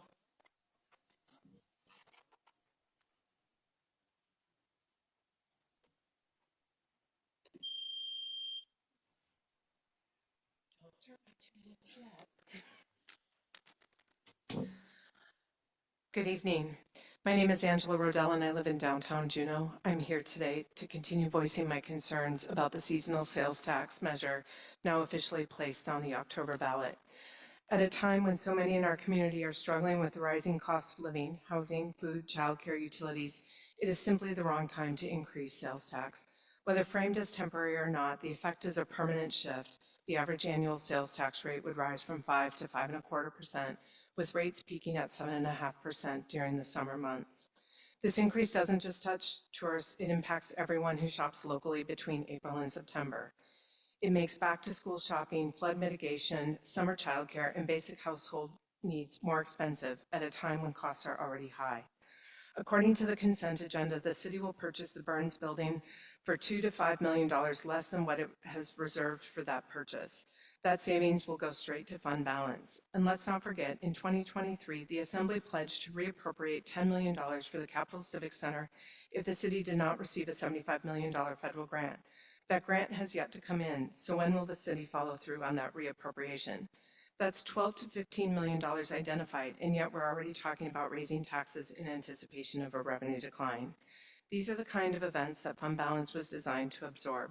With it now expected to exceed $30 million, we have the time and flexibility to adjust the budget without rushing to increase the burden on residents. There's something else important to consider. The money being paid to the Alaska Permanent Fund for the Burns building will go to the Earnings Reserve account, benefiting every Alaskan who receives a permanent fund dividend check. And while that may sound like a net positive, it also means that the funds are leaving our local economy. That money could have been used to upgrade or purchase a locally owned facility, keeping those dollars circulating here in Juneau, supporting our workers, businesses, and economy directly. I urge the Assembly to recognize that affordability matters now more than ever. You could have waited, you should have waited, and now I urge you to begin identifying responsible, equitable budget reductions in anticipation of the October vote. We deserve clear choices and a commitment to keeping the city affordable. Thank you. Any questions for Ms. Rodell? Seeing none, thank you for your testimony. Next, we have Martin Stepton. Please state your name and area of town you live in for the record, and you have 2 minutes. Hello, my name is Martin Stepton. I live at 3333 Noel Avenue. Thanks for listening to me. I just want to say that today's been 57 days since my brother's gone missing here in the city of Juneau. He was a homeless person, as a lot of you know. We've been looking high and low, under everywhere. We've looked everywhere for my brother. Can't find him. In the beginning of this process, whenever we first started searching for him, I was aware of the policy coming through the Assembly about the one that got voted down today and tabled. And I wanted to attend, but it was just not appropriate at the time. And I just finally caught up with some of you and was able to speak with some of you folks recently, and I'm happy you tabled it. I'm surprised at how far it got within the Assembly. And I was so heartbroken. I was like, man, my people, I know you guys don't believe in this, so. But I thought that I was speaking to you guys by myself about this, but I come to understand now that a lot of people reached out to you about this. And in all reality, what we're talking about here is we're talking about 40 people. That's about how many people are actually homeless and actually living on the street. And those are the most vulnerable people in the community. My brother would have been one of them, And so I think that you have heard from a community that, in my language, it means wachta. It means we hold something of high value or love. We wachta our homeless people. We hold them high. And Juneau has showed up to defend those people, And so I'm happy with the direction the Assembly's taken today. And more than anything, I want to commend all the hard work that the Assembly has done over the last few years. You, the Assembly, the city of Juneau has spent more money, resources, time, energy on the homeless people than anybody ever will. And I want to see that continue with as far as housing first and all the, the new glory hall and the services right next to it. I mean, I could go on and on. I have watched you guys fight for these resources, and I know where your heart stands. And we need to stay on that path. It's not time to let our chips down when it comes to the homeless people. Of the big five Mr. Stepton, I need to shut you off. So. Of the big five communities, I believe that our city is doing the best whenever it comes to the homeless people, and I want to stay like that. Thank you so much. Thank you for your testimony. Any questions for Mr. Stepton? Seeing none, thank you for your testimony.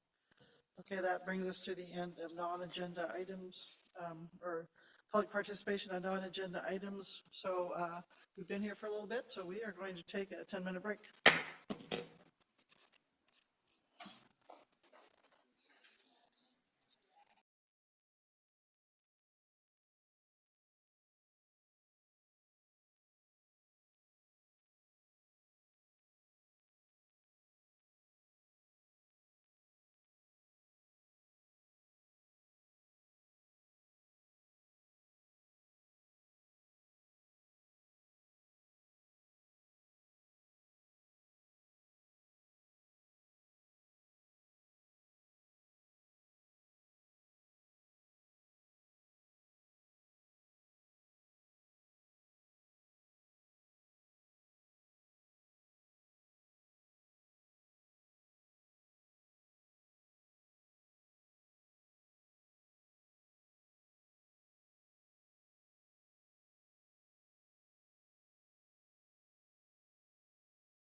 So next on our agenda is a consent agenda. Is there any public request for consent agenda changes other than ordinances for introduction?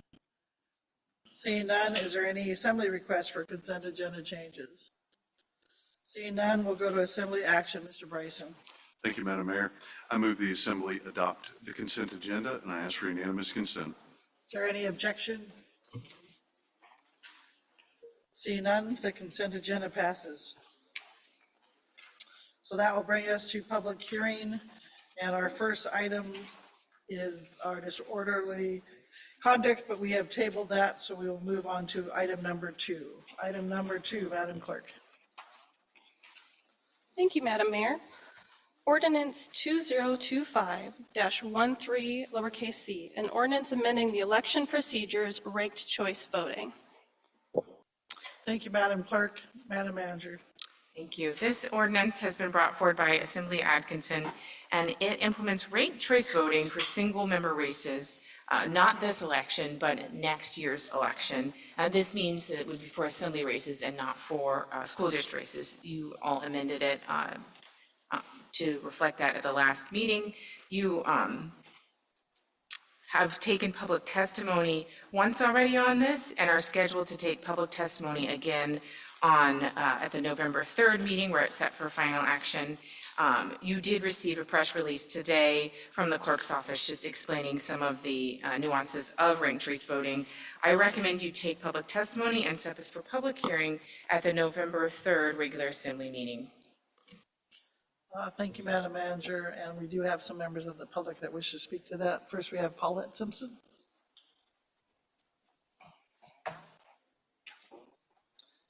Please state your name and area of town you live in for the record, and you have 2 minutes.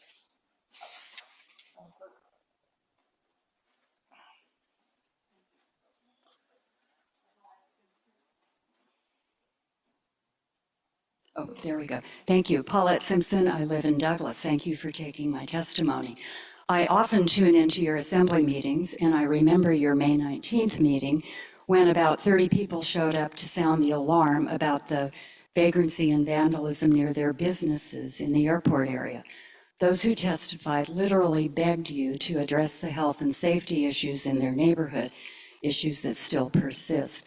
But I am not aware of a member of the public ever coming to an assembly meeting to beg you to enact ranked choice voting for municipal elections. Yet, I read that you have been working on this issue since February, directing staff in our city attorney's office to research and write the ordinance we're discussing tonight. I think most residents would prefer that our city attorney and city staff spend their time and our tax dollars figuring out a legal and compassionate way to help the homeless and protect the businesses struggling to survive in an increasingly unsafe environment. Every dollar adds up and time is short. The issues that really matter, from homelessness to the floods, even our landfill, are much higher priorities than ranked choice voting. And like you did with mail-in voting, you're taking a very top-down, dictatorial stance on something that is not necessary to the good governance of Juneau. Asking the electorate to vote on this idea would at least be respectful of the voters. The assembly cheerleader for ranked choice voting explains her sponsorship by saying, Juneau likes ranked choice voting. And I would say, so what? Does Juneau need ranked choice voting? Who are we going to rank? Our elections are not that competitive. The sponsor herself is running for re-election unopposed. I believe that ranked choice voting can be useful at the state level where multiple candidates vie for office. But at the local level, I believe this idea is wasteful and frankly frivolous. Thank you. Thank you. Any questions for Ms. Simpson? Seeing none, thank you for your testimony. Next, we have Molly Duvall.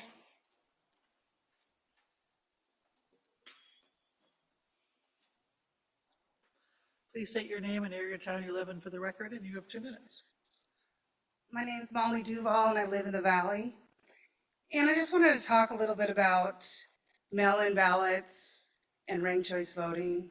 A couple of years ago, that was ushered in as a a way for voting, and then it got quietly put as the primary way of voting. We spend lots of money on mail-in ballots. They're littered in our post office because we don't have clean voter rolls. We don't maintain our own voter rolls. We get those from the state. So I think that that's a waste of money. I don't know where the ranked choice voting is coming from. I think that there's been 2 different petitions in the last 2 years to get back to in-person voting. And I think both of those have narrowly missed getting on the ballot in October. So I don't think ranked choice voting is a good idea.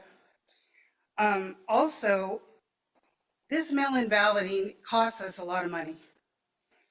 And I think if this ranked choice voting is so popular, then it really should be a grassroots effort. You should have the supporters of ranked choice voting get the signatures together, have a petition, and get it on the ballot themselves. Because I frankly don't see where that support is coming from. Thank you. Any questions for Ms. Duvall? Thank you for your testimony tonight. Next, we have Rebecca Braun. Hopefully I said your last name right. Please state your name and area of town you live in for the record, and you have 2 minutes. Thanks. Hi, everybody. My name is Rebecca Braun. I live downtown. And I just want to say thank you for bringing this ordinance. I think it makes a lot of sense for CBJ single seat elections. We often have instances where there are, at least I've been here 3 decades, so over 3 decades, I've seen a lot of instances where we have 3 or 4 or 5 candidates for 1 seat. And there may be multiple candidates that I think are fine and one that I don't particularly care for. And even if the one I don't care for doesn't have very much support, I always have to try to guess who's the most viable candidate, who's everybody else voting for among the ones I like, to avoid a scenario with vote splitting and handing a win to a candidate who has very low support. So I think that ranking candidates just makes sense for our type of elections. It's nonpartisan. We don't have primaries. And so ranking enables us to essentially have a runoff if no candidate wins a majority of first choice votes, but it's a cheaper and more efficient than holding a separate runoff. We all, by this point, have experience with ranking our ballots because of the state elections, and polling suggests that a significant majority of Juneau residents are comfortable with the system, understand it, and like it.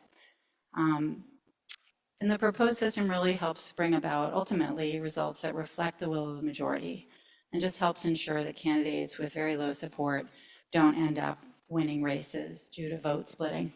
So I appreciate your work on this issue. Thanks. Thank you. Any questions, Ms. Wall? Oh, I've got a question for you, so you get to stay. Thank you for being here for testifying, Ms. Braun. You did a really good job articulating why we've been interested in ranked choice voting here in Juneau. Several of us have experienced that same quandary you have about, how do you vote when there's a lot of people in the race. But one of the challenges has been that we, for good reason, don't want to do that same ranked choice voting system for the school board where there's usually less candidates and there's no seats. Do you have a sense of, like, for you as a voter, whether that will be, you show up in the ballot, some are ranked choice voting, some aren't, confusing, or, any thoughts on that? Yeah, thanks for the question. And obviously, I can only speak for myself. I don't think that I would find it confusing. Granted, I'm like a little nerdy about this. So, on the state elections, we do have different kinds of elections too, in that we have, for example, judges' retention and yes and no questions and ballot measures. So I think that most people, if they have a reasonable reading level, can probably understand it. But. Any further questions? Seeing none, thank you for your testimony. Next, we have Canon Bosler. Did I kill your name? Please state your name and correctly and area town you live in for the record, and you have 2 minutes. All right, my name's Keenan Bosler, live downtown, and yeah, just here to support ranked choice voting for Juneau.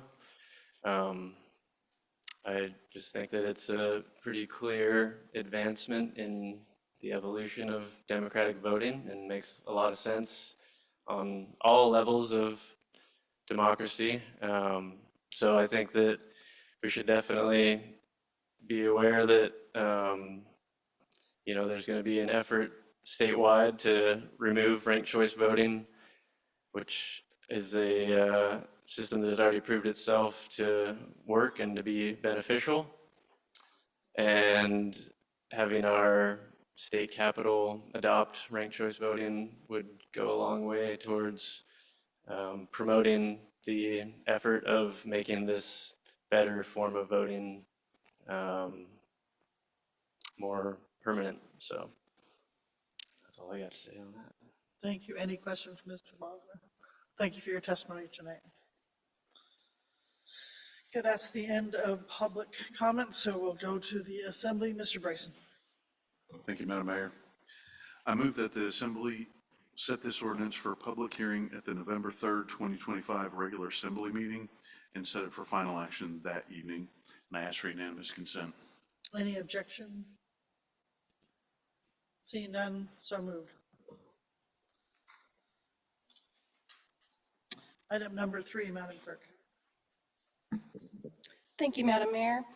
Ordinance 2025-35, an ordinance authorizing the manager to negotiate and execute lease of 24,050 square feet of waterfront at 1076 Jacobson Drive from Petro 49 Inc. for above market value for the purpose of constructing a waterfront seawalk. Thank you, Madam Clerk. Madam Manager. Thank you. This ordinance is a really important piece in extending the seawalk all the way to the AJ dock. As a private landowner and a fuel delivery company, Petro Marine has very little interest in having pedestrians walk through on their waterfront. However, they've been very collaborative partners, and that is why you see it as at a lease above market rate. So they were interested in leasing the property to us, not maintaining a permanent easement. We've done easements in the past, and that's where we started from. So this would be a really good final kind of piece to then allow us to proceed to full design for the seawalk. I recommend the Assembly take public testimony and adopt this ordinance. Thank you, Madam Manager. We have 2 people signed up for this ordinance. First, we have James McCants. Please state your name and area of town you live in for the record again, and you have 2 minutes. Yes, ma'am. James McCants, live on both there at Santa Harbor. I support it. I admit that it could have been more board meetings involved in it. I just remember back in the past, there was a question of a land exchange, so I'm assuming, I could be wrong here, that didn't happen. But just looking at the time and place for the 35 years and the price and the value of the property, I don't think that above market rate's a crazy number when you look at it. Just going forward with the extension and the purpose of it, I'm sure if you've been downtown, it's not about the volume of buses. There's just only so many you can accommodate there in front of the Gold Belt Trail. No matter how many buses HAP puts on it, it's not the issue. It's just there's only so many you can get on those buses, only so many people can get on and get off. So I think for everybody involving the traffic, it's definitely the right thing to do. My only question would be, as we extended the size of it and its purpose, obviously to cut down ultimately on road traffic. But something I brought up at the other meeting is with the smaller companies and tour booths, I'm assuming that the 75,000 will be taken out of marine passenger fees. I'm assuming that, and I personally don't think anyone see an issue with that. But just business-wise, if we're going to extend something there, that yes, it'll benefit the community, but realizing that it's benefiting a private property owner there as well, which is the AJ dock, which I'm very supportive of the cruise industry. Not to say that they can't do anything wrong, but if we're going to go through that process, just make sure we're including. Are we including more, tour booths? Are we including other types of businesses, performers, so on and so forth? And again, just looking at the width of that. There's other means to put, for example, those smaller electric vehicles. There's a new operator in town, the little, 10-passenger electric that's, I think it's the neighborhood electric vehicle. But again, just as they go through that planning process, what's that width, including businesses, if we're going to extend all the way down there to help essentially the business, but yes, also our traffic. And just take a look at those issues. Thank you. Any questions from Mr. McManus? Thank you for your testimony. Next, we have Heather Marlowe.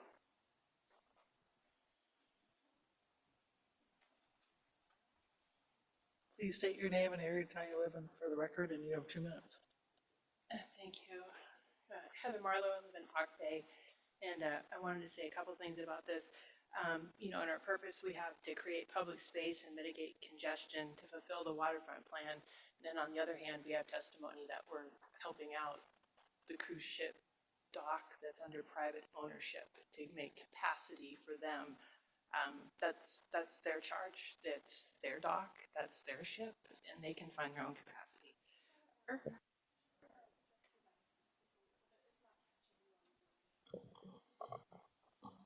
Thank you. So I don't quite agree with what we're being talked about here. I think that what we should do is build Thane Road, Mount Roberts Road, Jacobson Drive to have a wider right-of-way with the sidewalk. I measured it to be 10 to 15 feet to the edge of right-of-way towards the water.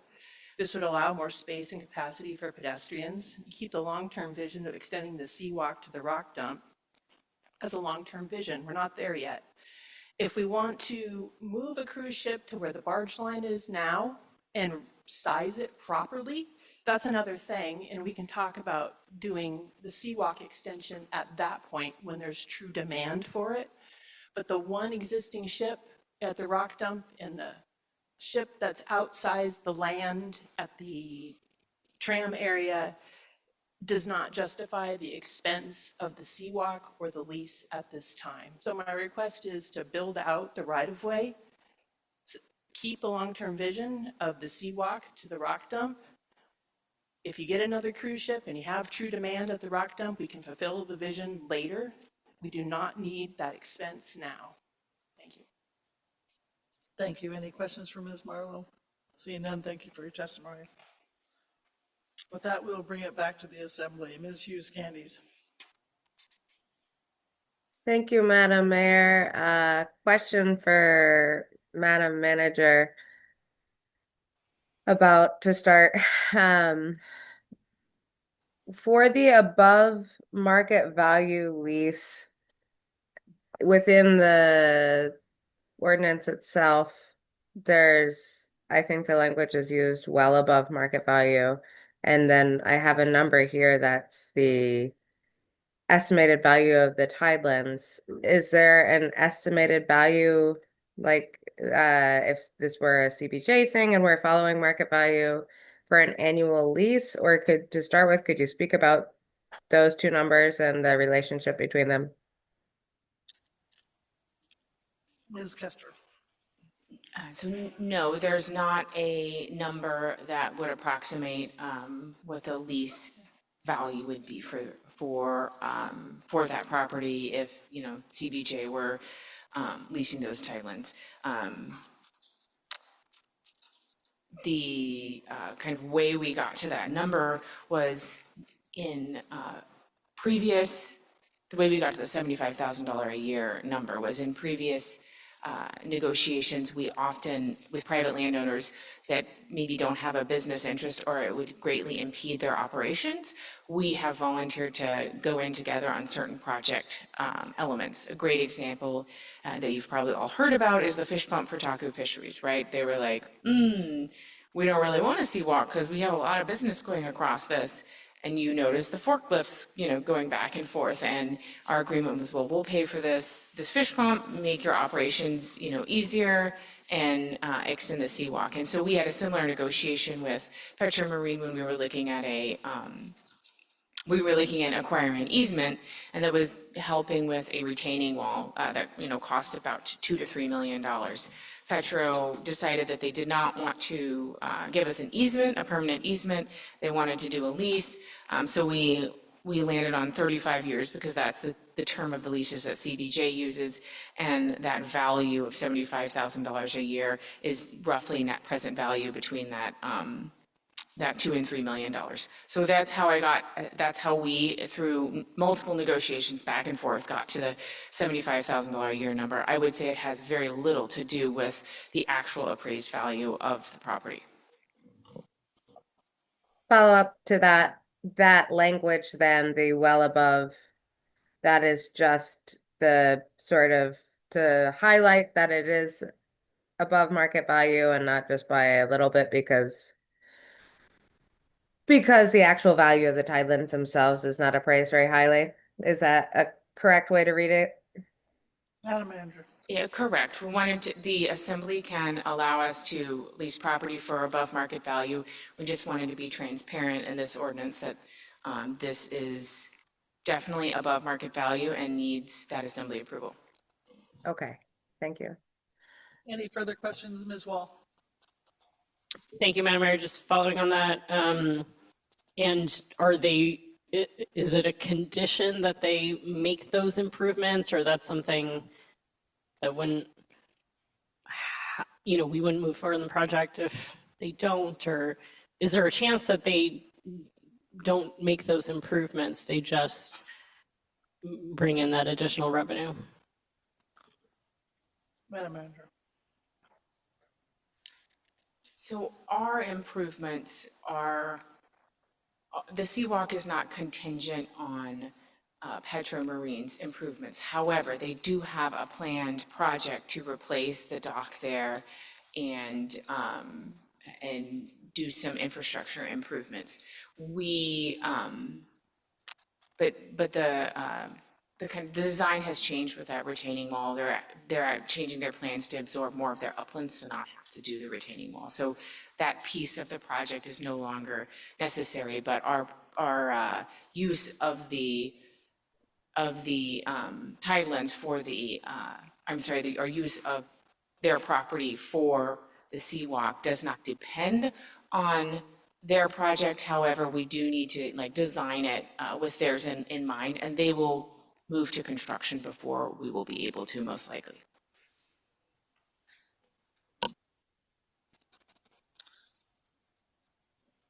Ms. Hughes Gaines, you have another question? Thank you, Madam Mayor. Yes, Madam Manager, could you speak to if this is approved tonight, then the next steps related to funding sources, because that still needs to be designed, correct, or engineered, my understanding. So the Seawalk is another one of those marine passenger fees things where we have a long-term vision and we dump money in there because as a CIP because it's an expensive project. But could you speak to, if this passes tonight and you're able to execute the lease, what the next steps in that project would be? Madam Manager. Yeah, I want to be clear that the $75,000 would be an annual expense in the passenger fee operating budget. So outside of the project cost for actually constructing the seawalk. Our next steps for constructing the seawalk would be bringing the project to a closer level of design so that we can apply for permitting. We want to be at about 50% design to be able to apply for permitting. We would get that permitting ball rolling, probably takes about 12 months to permit the project. Then we would continue with design and bring the assembly a conversation on funding the construction of the seawalk. So we would ask you, do you want to fund it with revenue bonds? Do you want to pull funding from other projects because this project is more ripe and ready for funding? We do have funding secured to get the project through design. So the kind of next conversation that the tourism director and I have teed up for you is a conversation on construction funding for the seawalk, anticipating that we wouldn't issue a request for bids for 12 to 18 months on that project just because of the time that it will take to design and permit. Thank you. Thank you for that. Seeing no more questions, Ms. Hughes Gaines, would you move this? Yes, thank you, Madam Mayor. I move that the Assembly adopt ordinance 2025-35 Petra Marine Seawalk lease. And I am going to recommend a no vote, and I'll speak to it very briefly, if I may, Mayor. Go ahead. Thank you. I don't think there's anything egregious about this. I expect this to pass. It's just the ongoing lease, while it is a very small amount, and we do have the marine passenger fees. And I apologize, I was sick over the weekend and after this packet came out, or I feel like I would have gotten to talk with staff more about it in advance, and perhaps I could have gotten there.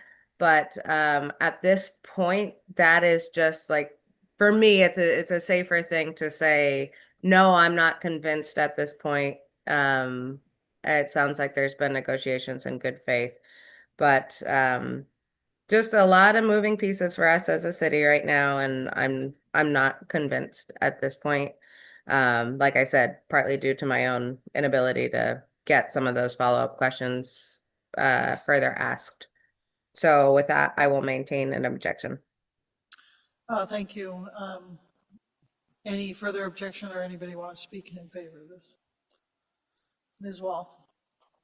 Thank you, Mayor Weldon. I won't object, though I share many of Ms. Hughes-Gandy's concerns. I think what I would just pass, why I want to speak now, even though I will support this, is just to, I mean, I think what the undercurrent of what, you know, I hear from folks who are involved in this good faith negotiation is the way that we appraise these waterfront properties and these title and leases are not reflective of the value that people see in them. And so that we need to keep that in mind as we, you know, are often the folks leasing these properties, that just because an appraiser says it's what something's worth, we all know that our waterfront is worth a lot more than they're saying it is. So I don't know how we get around that, but I feel like that's been what I've learned so far. So I want us to hold some memory of that. Thank you. Thank you. Mr. Bryson, did you want to? Thank you, Madam Mayor. I wanted to say that I supported the manager's efforts in this. We have discussed this at the Lands Committee. We asked a lot of these questions. We tried to look into the future of, you know, what could possibly come up that could cause issues here. And here in Manager Kester's presentation, I felt confident she provided the answers, and we have a path forward with this organization that is going to allow our Seawalk that benefits the whole community to be built. I would not want to delay the Seawalk another moment. So I'm going to be a yes vote on this, Madam Mayor.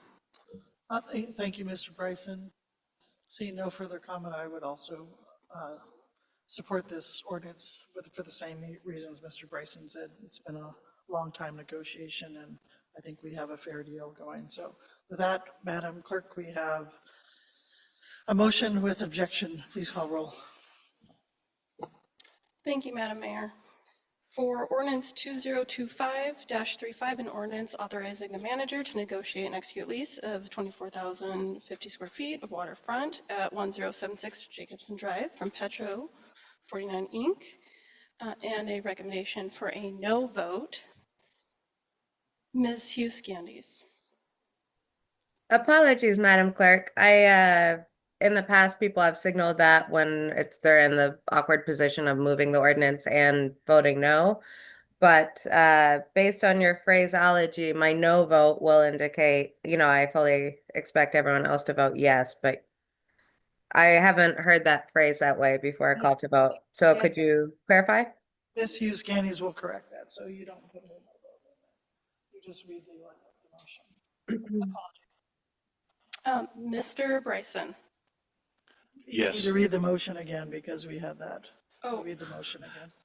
So sorry for making it extra confusing. No, my apologies. Ordinance 2025-35, an ordinance authorizing the manager. I'm sorry, Madam Clerk, you just need to read the motion again. not the ordinance. So the motion is to move to adopt this ordinance. I apologize. We'll take a 2-minute recess. Sorry, guys.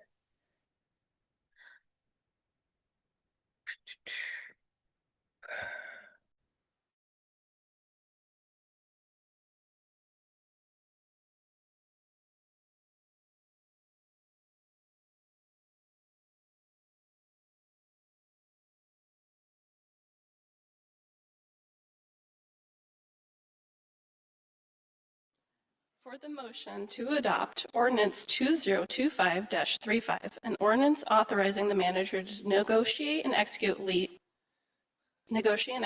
a lease of 24,050 square feet of waterfront at 1076 Jacobson Drive from Petra Marine Inc. for above market value for the purpose of constructing a waterfront seawalk.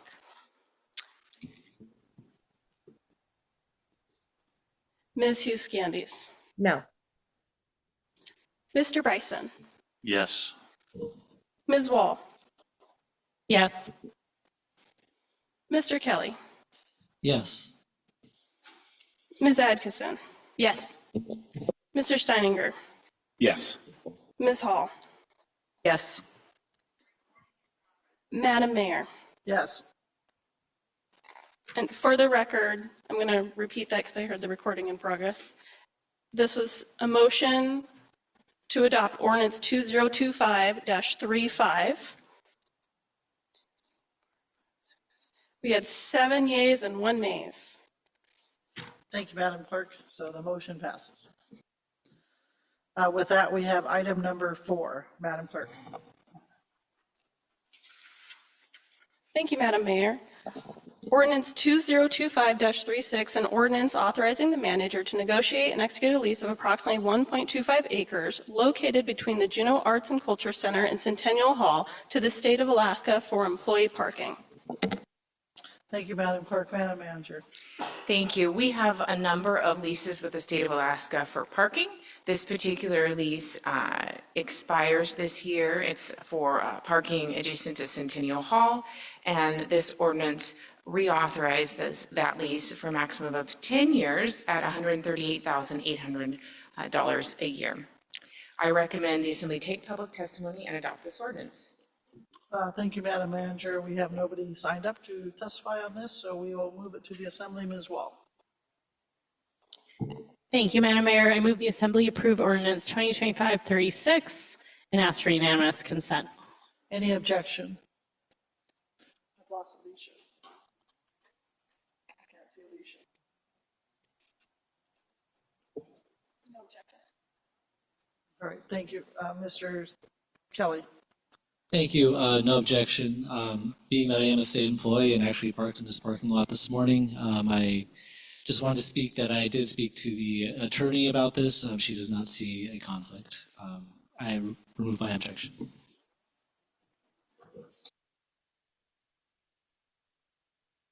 All right, thank you for that. That ordinance passes. Next, we have item 5, Madam Clerk. Thank you, Madam Mayor. Ordinance 2025-37, an ordinance authorizing the Port Director to negotiate and execute a lease renewal with Gold Bell Aerial Tramway LLC of approximately 10,000 square feet within lots 1 and 2A, Dockside Subdivision, and lots 13B, 16, and 17, Block 83, tidelands, and approximately 21,815 square feet in air rights. Thank you, Madam Clerk. And for the record, Ms. Hughes Candies has signed off. She's under the weather, so, and on East Coast time. So, Madam Manager. Thank you. This lease, it renegotiates the lease for Gold Belt Tram for their property and air rights. They needed the 35-year lease to renew 5 years early due to financing reasons. Docks and Harbors has reviewed this, Lands Committee has reviewed this, and both approved the new lease at an initial rate of $272,027 a year. Port Director Yucatel is here to speak to it if you have any questions, and I recommend the Assembly take public testimony and adopt this ordinance. Thank you, Madam Manager. We have no one signed up for this ordinance, so we'll go to the Assembly. Ms. Adkisson. Thank you, Madam Mayor. I move ordinance 2025-37, and I ask for unanimous consent. Any objection? Seeing none, so moved. Item number 6, Madam Clerk. Thank you, Madam Mayor. Ordinance 2024-01, lowercase b, uppercase A, an ordinance appropriating $299,970 to the manager for the off-road vehicle park capital improvement project grant funding provided by the Alaska Department of Natural Resources Recreational Trails Program. Thank you, Madam Clerk. Madam Manager. Thank you. This ordinance appropriates a just under $300,000 grant from DNR for our off-road vehicle park out the road. We already have the appropriated match funds, and I recommend the Assembly take public testimony and adopt this ordinance. Thank you, Madam Manager. We have nobody signed up for this ordinance, so we'll bring it back to the Assembly. Mr. Steininger. I move the Assembly adopt ordinance 2024-01, lowercase b, capital BA, and ask for unanimous consent. Any objection?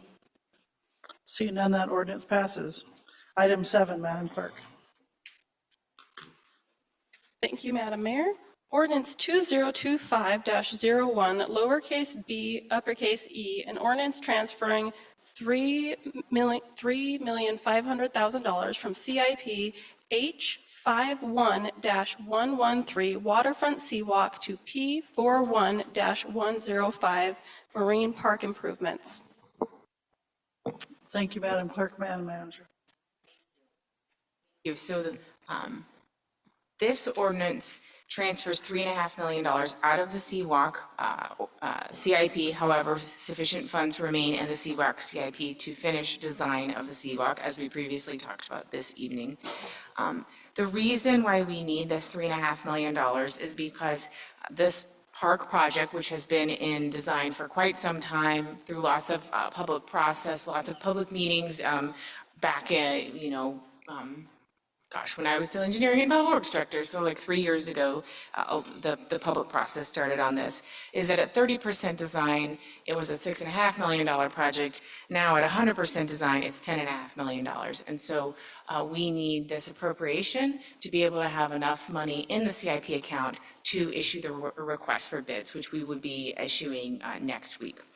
Reason for the cost increases are the examples of tariffs and just the increased cost of construction for projects that we are seeing. So I recommend the Assembly take public testimony and adopt this ordinance.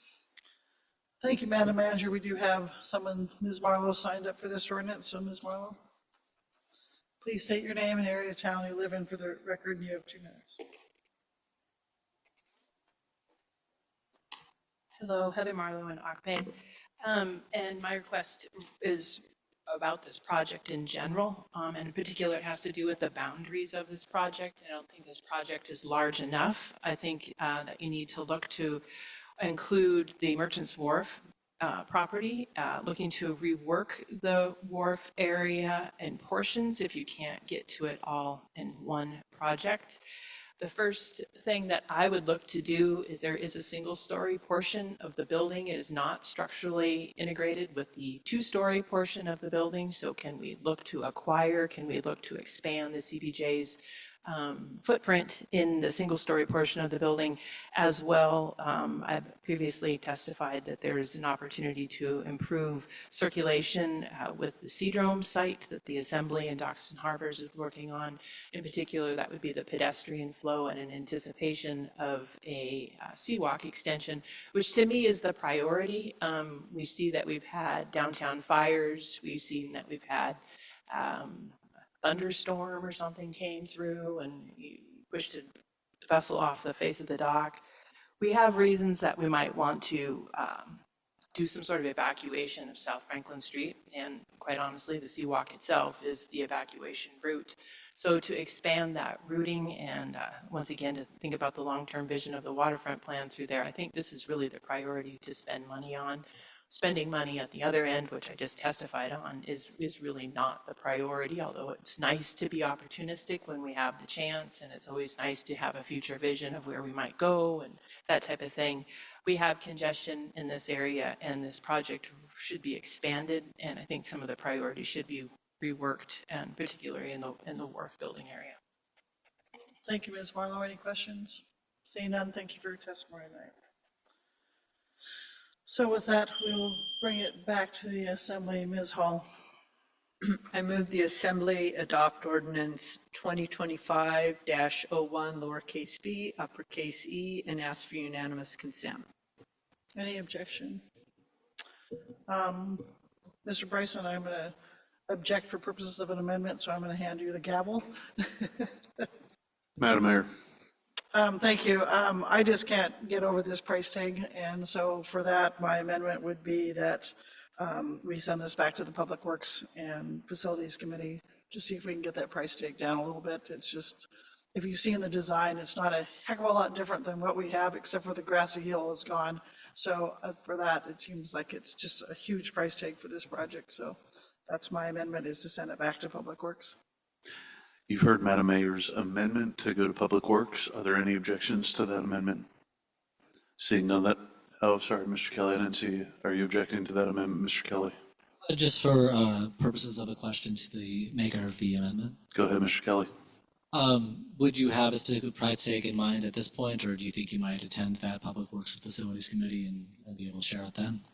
I do not have a price tag at this mine, and just 10.25 million just seems like a really large price tag for a project that doesn't really change much of what's going on out there, down there. Thank you. I'll remove my objection. Are there any remaining objections? Seeing none, that amendment has passed. So now we have the motion as amended, ordinance 2025-01 BE to go to Public Works. Are there any objections to that motion? Seeing none, that is going to Public Works. Madam Mayor, you can have the gavel back. Thank you. So with that, we have no unfinished business or any new business. Madam Manager, do you have a staff report? Already covered it. So with the mayor's report, first of all, I want to say thank you for our great flood update. And, you know, everybody's saying that we're congratulating ourselves. And I would say we're relieved, but at the same time, we have lots of work to do. We know they held the water back as the slide showed, but they still had seepage and leakage, and we did have some houses with some damage. So we know we have work to do there, and we're going to continue our efforts for both for more short-term and long-term plans, and those have actually been going on since before we even put them up. So I want people to be aware that I was lucky to be able to land in time to go to the commissioning of the stores. Unfortunately, I was a bit jet lagged because I was coming from out of country, so I appreciate Mr. Smith stepping in there and giving the points. And we are the 35th Coast Guard city, so we're happy to share that honor. And then lastly, I just wanted to do a congratulations to Andreas Delgado, who was just hired as our airport manager, if you guys didn't know that. So I attended the airport board meeting since Mrs. Hughes Gannis was out of town. With that, we will go to our committee reports, and Mr. Smith is gone, so we don't have a report on the committee of the whole, but we'll go to you, Ms. Wall, for finance.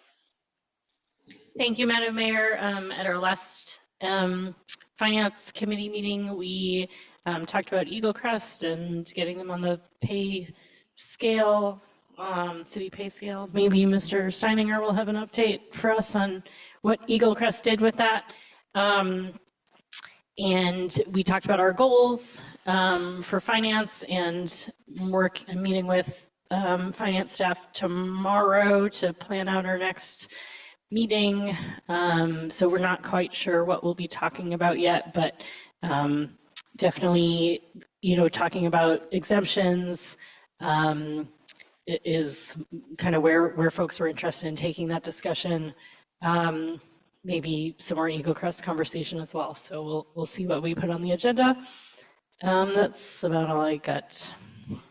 All right, thank you for that. And then Mr. Bryson, Lands, Housing, and Economic Development. Yeah, the Lands, Housing, and Economic Development Committee We met the new assistant lands manager. I remember his first name is John. If maybe Madam Manager could remind me of his last name, King. All right, John King is our new assistant lands. Thank you for the manager. assist. I didn't even see who said that. All right, yay for John. Title 19, my note said that we are slightly behind. Joseph Myers gave us a presentation by CDD, and we got an update on Ridgeview and the difficulties they ran into and why they're not building anything else right now. And that's lands, Madam Mayor. All right, thank you for that. Ms. Hughes Scannies isn't here, so we'll wait on Public Works. So let's go to the short-term rental task force before we move on to comments and liaison reports. Thank you, Madam Mayor. The short-term rental task force met from, I want to say the end of February, the beginning of March, all the way into July. We met double the number of meetings that we had initially intended. We went right down the middle.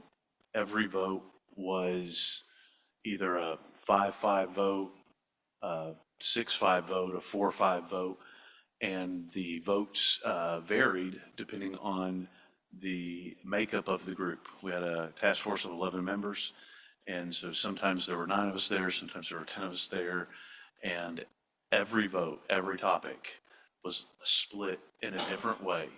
So there was no clear split. There was no, this group likes to do things this way, this group, whatever the topic was, it was a new split. So it was challenging to get us through because so many of the recommendations that we were talking about making came down to either a loss or a win with just the votes either being equal or just off by 1. I was reviewing it. It had a lot of the stuff that, hey, this should be stuff that we're looking at. This could be the stuff that's causing impacts. But again, depending on the makeup of the group, determine the course of the conversation.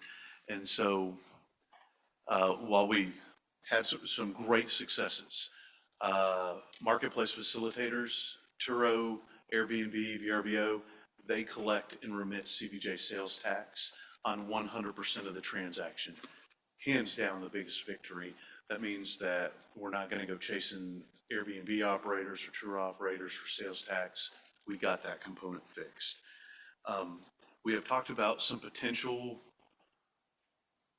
things that we could do in the future if the problem seemed to worsen. There was some discussion on, is the problem really bad right now? What should we use to determine if the problem is bad right now? And we went on a rental value, which is how much the percentage of rent or the percentage of vacancies that we had. I forgot what RVR is. And again, that was a 6-4 vote. But that would be the one regulation that we did say, okay, look at your rental vacancy rate, RVR, and that could be one of the things that we use to determine. There was some concern about grandfathering in because there are some people that have multiple units, and so if we were going to have a restriction, having a level of grandfathering so that we're not immediately causing financial harm to somebody that invested in their short-term rentals. It sounded like this is something that we should probably look at in a couple of years to see the impacts of our housing efforts. And the last interesting part is that while not a definitive say you have to do this, but it was a recommendation that revenue that we collect from short-term rentals should be turned into housing funds or use those that revenue to assist future housing development. I think I've covered everything, Mr. Barr. Is there any topics on that you think that I might have missed or I need to touch on? Right, but there's the memo in our packet too, if people want to read a little more on it. Yes, ma'am. Thank you, Madam Mayor. Thank you for that, Mr. Bryson. So now we'll go to liaison reports and assembly comments. Just a quick question to wrap that up. What do we see as next steps here? Mr. Barr, I'm going to go to you since you were staff. Thank you, Madam Mayor.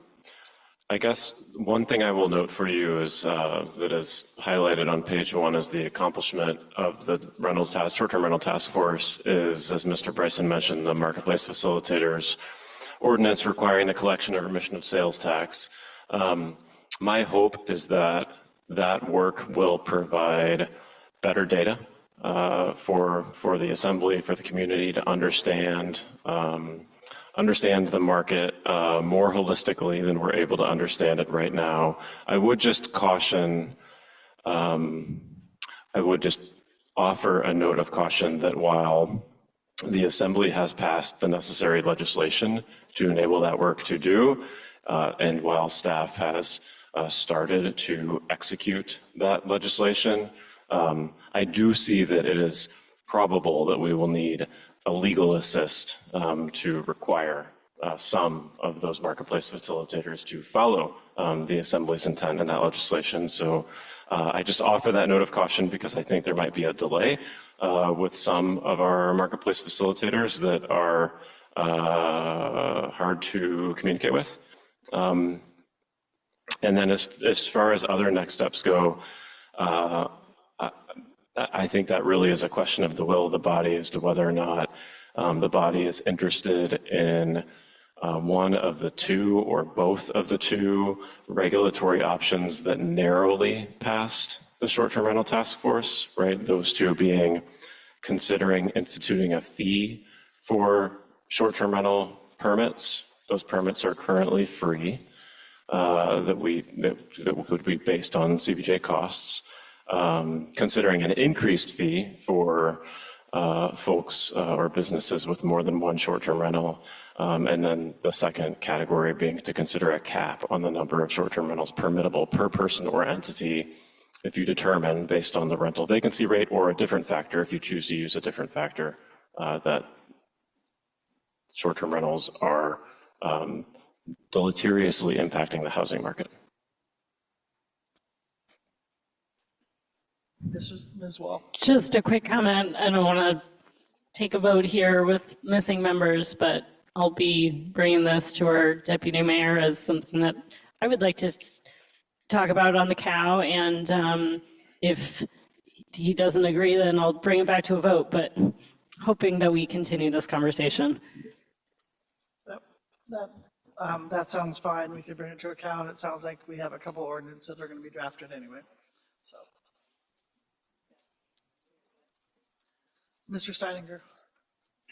Thank you. And I just wanted to ask a question as I'm looking at the graph on the second page of the memo. Am I interpreting this graph correctly in that the number of vacant rental units in Juneau in 2024 is slightly higher than it was kind of through most of the early 2010s? Am I interpreting this correctly? Is that what it's showing? And then kind of second part to the question, did the group kind of establish any kind of benchmark for is 3.9% good, bad, too low? Like what percent should we be looking for there? Thank you for the question. You are interpreting the graph correctly. And no, the group was unable to come to any consensus around a specific number. Any more questions? Seeing none, we'll expect to see this in account. With that, we will do assembly liaison reports and comments, if anybody. Mr. Bryson. Thank you, Madam Mayor. I too got to attend the STORIS, and while Deputy Mayor Smith and Manager Kester were meeting with the Admiral, I got to go play on the STORIS, and I got to go do a nice little tour for that. So thank you. I was here for the Sullivan debriefing on Saturday. That was probably one of the best meetings that I've attended in this room. It had government officials from every layer of government, multiple entities, Forest Service, DOT was there, the Brigadier General from the Army Corps was there. It was just a phenomenal meeting on Saturday to go over. It showed how many sets of eyes high up in the governmental area have their eyes on this flooding event. And then on Saturday night, I got to attend the Eagle Honor Ceremony for Quentin Q. Curtis, who became an Eagle Scout. His grandfather was an Eagle Scout. His dad was a Light Scout. And Quentin was proud to carry on the traditions. It was really neat to watch an Eagle Scout ceremony. We got a few of them in town. That's my liaison report, Madam Mayor. Thank you. Thank you, Mr. Price and Ms. Wall. Thank you, Madam Mayor. Planning Commission has been doing a lot of things. Some have filtered through here. Some haven't yet. The most recent action they took that will be coming before us is approving the West Juneau area plan. So not sure when we're going to be getting that, but I know they made some changes to that. And I know that's been many years coming. So just something to keep your eyes peeled for, because I know, at least based on the blue downtown, those are long documents. They do matter. So just something to pay attention to when it comes our way. The only other thing I'll say is just deep gratitude to our staff for the last year of flood mitigation, preparation, recovery. We wouldn't be here without you all really leading us. We had to make hard decisions, but only were able to do that because of all the information you were able to provide. And I want to just be thinking about ways that we can thank our partners. There are so many organizations and community groups that really came together to get us where we are this week. As everyone has said, lots of work to do. It is scary.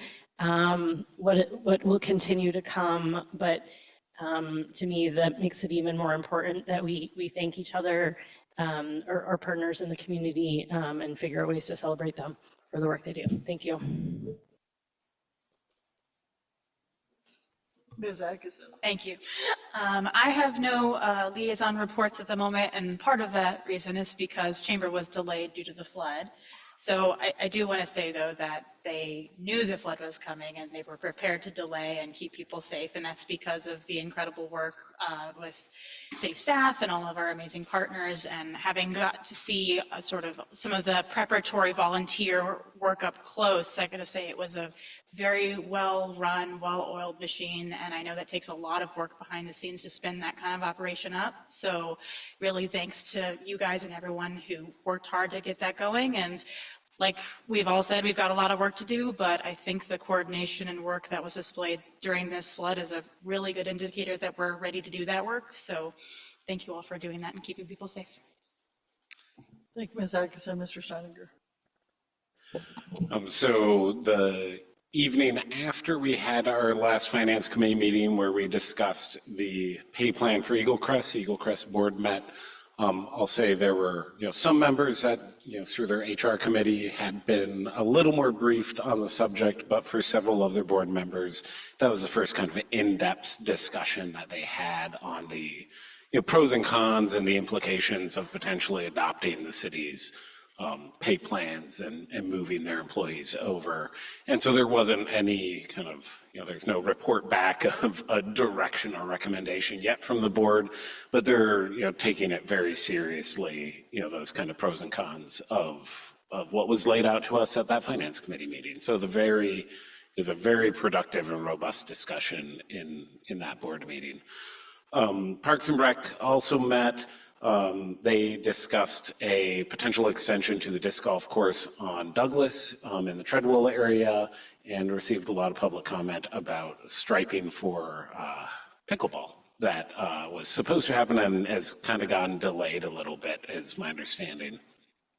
And then just not liaison report wise, I just want to say thank you. I know everybody's been saying thank you, but thank you to the Incident Command Group and everybody involved at all levels on the flood response. I will say just personally for my family, it really significantly reduced the level of stress and the level of concern and worry, and that's very appreciated. And I know there's a lot of lessons learned and a lot more for the city to do and for all of us to do, but I just really want to put that out that, on behalf of my parents who are affected, in the flood zone, they're very thankful that all that work got done, and, there's so much protection to property and life and safety. So thank you.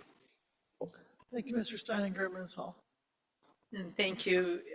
Juneau Commission on Aging met this past week, and very excited to hear that Murray Drake is possibly going to be opening up for public use. They're currently looking to hire staff to help with those part-time hours, so they were excited to put that out to their networks, someone looking for part-time work. Also, the AARP liaison to that group announced that there's going to be a workshop inviting local developers and contractors to Design for Life, August 26th at 9 a.m. This will be a Zoom. So with a third of our population, senior citizens, this is a great opportunity to be looking at some best practices on building for our aging population. I also had the opportunity to speak to Superintendent Hauser this evening, who was at our meeting briefly, and second day of school, things are going well. They canceled that first day due to the flood, and just allowing those schools in the area to not have to also be meeting for the first day. And he said, yeah, things are going great. Class sizes are coming down with the additional funding, so very positive start. Today I had the opportunity to meet with many of the homeowners on View Drive, not all of them, but just a very traumatized group of folks, and just the opportunity to chat with them and show our concern, and again, deep appreciation for everything that staff and all of our partners have done, and knowing that we will continue and realize how much work is to be done. Thank you. Thank you, Ms. Hall. Mr. Kelly. Thank you. CSWA met August 6th. They did not have a quorum, but they still held a discussion, had quite a few updates. Their next meeting is going to be in person with Southeast Conference in mid-September. The Juneau Housing and Homelessness Coalition has not met since June. As Mr. Barr indicated during the last committee of the whole, I've also been attending meetings of an informal task force that has kind of stemmed out of the Juneau Housing and Homelessness Coalition. I think it's probably appropriate for me to just kind of speak to a little bit of the makeup of this group and what we're working on. It's a lot of the same agencies, both nonprofit and governmental, that make up the Juneau Housing and Homelessness Coalition.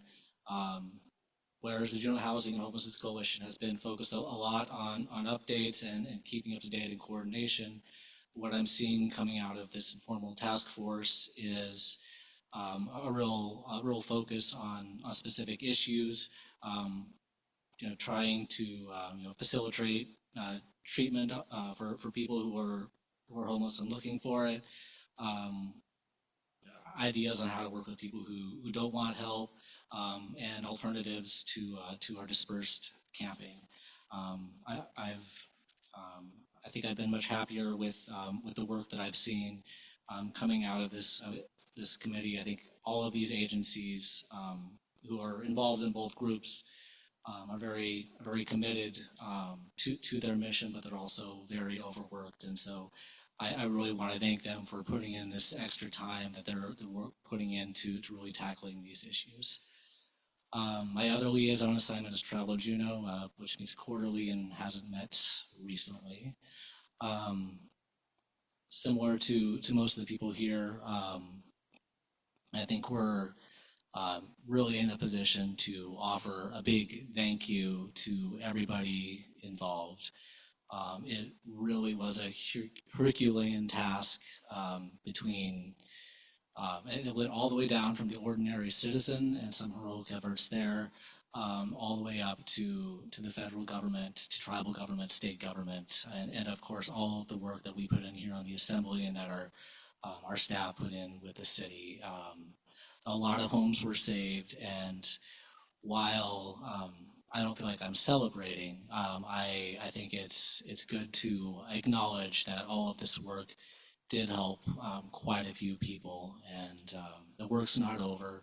There's a lot more advocating to do. There's a lot more work on our part to do, and we're only going to pull through this by continuing to work together. I'll leave it there. Thank you, Mr. Kelly. So we'll just move on. So we did have someone signed up for public participation on non-agenda item is Mr. Moser, but I don't see him here, so we will go on to, unless there's anything further before us. We are adjourned.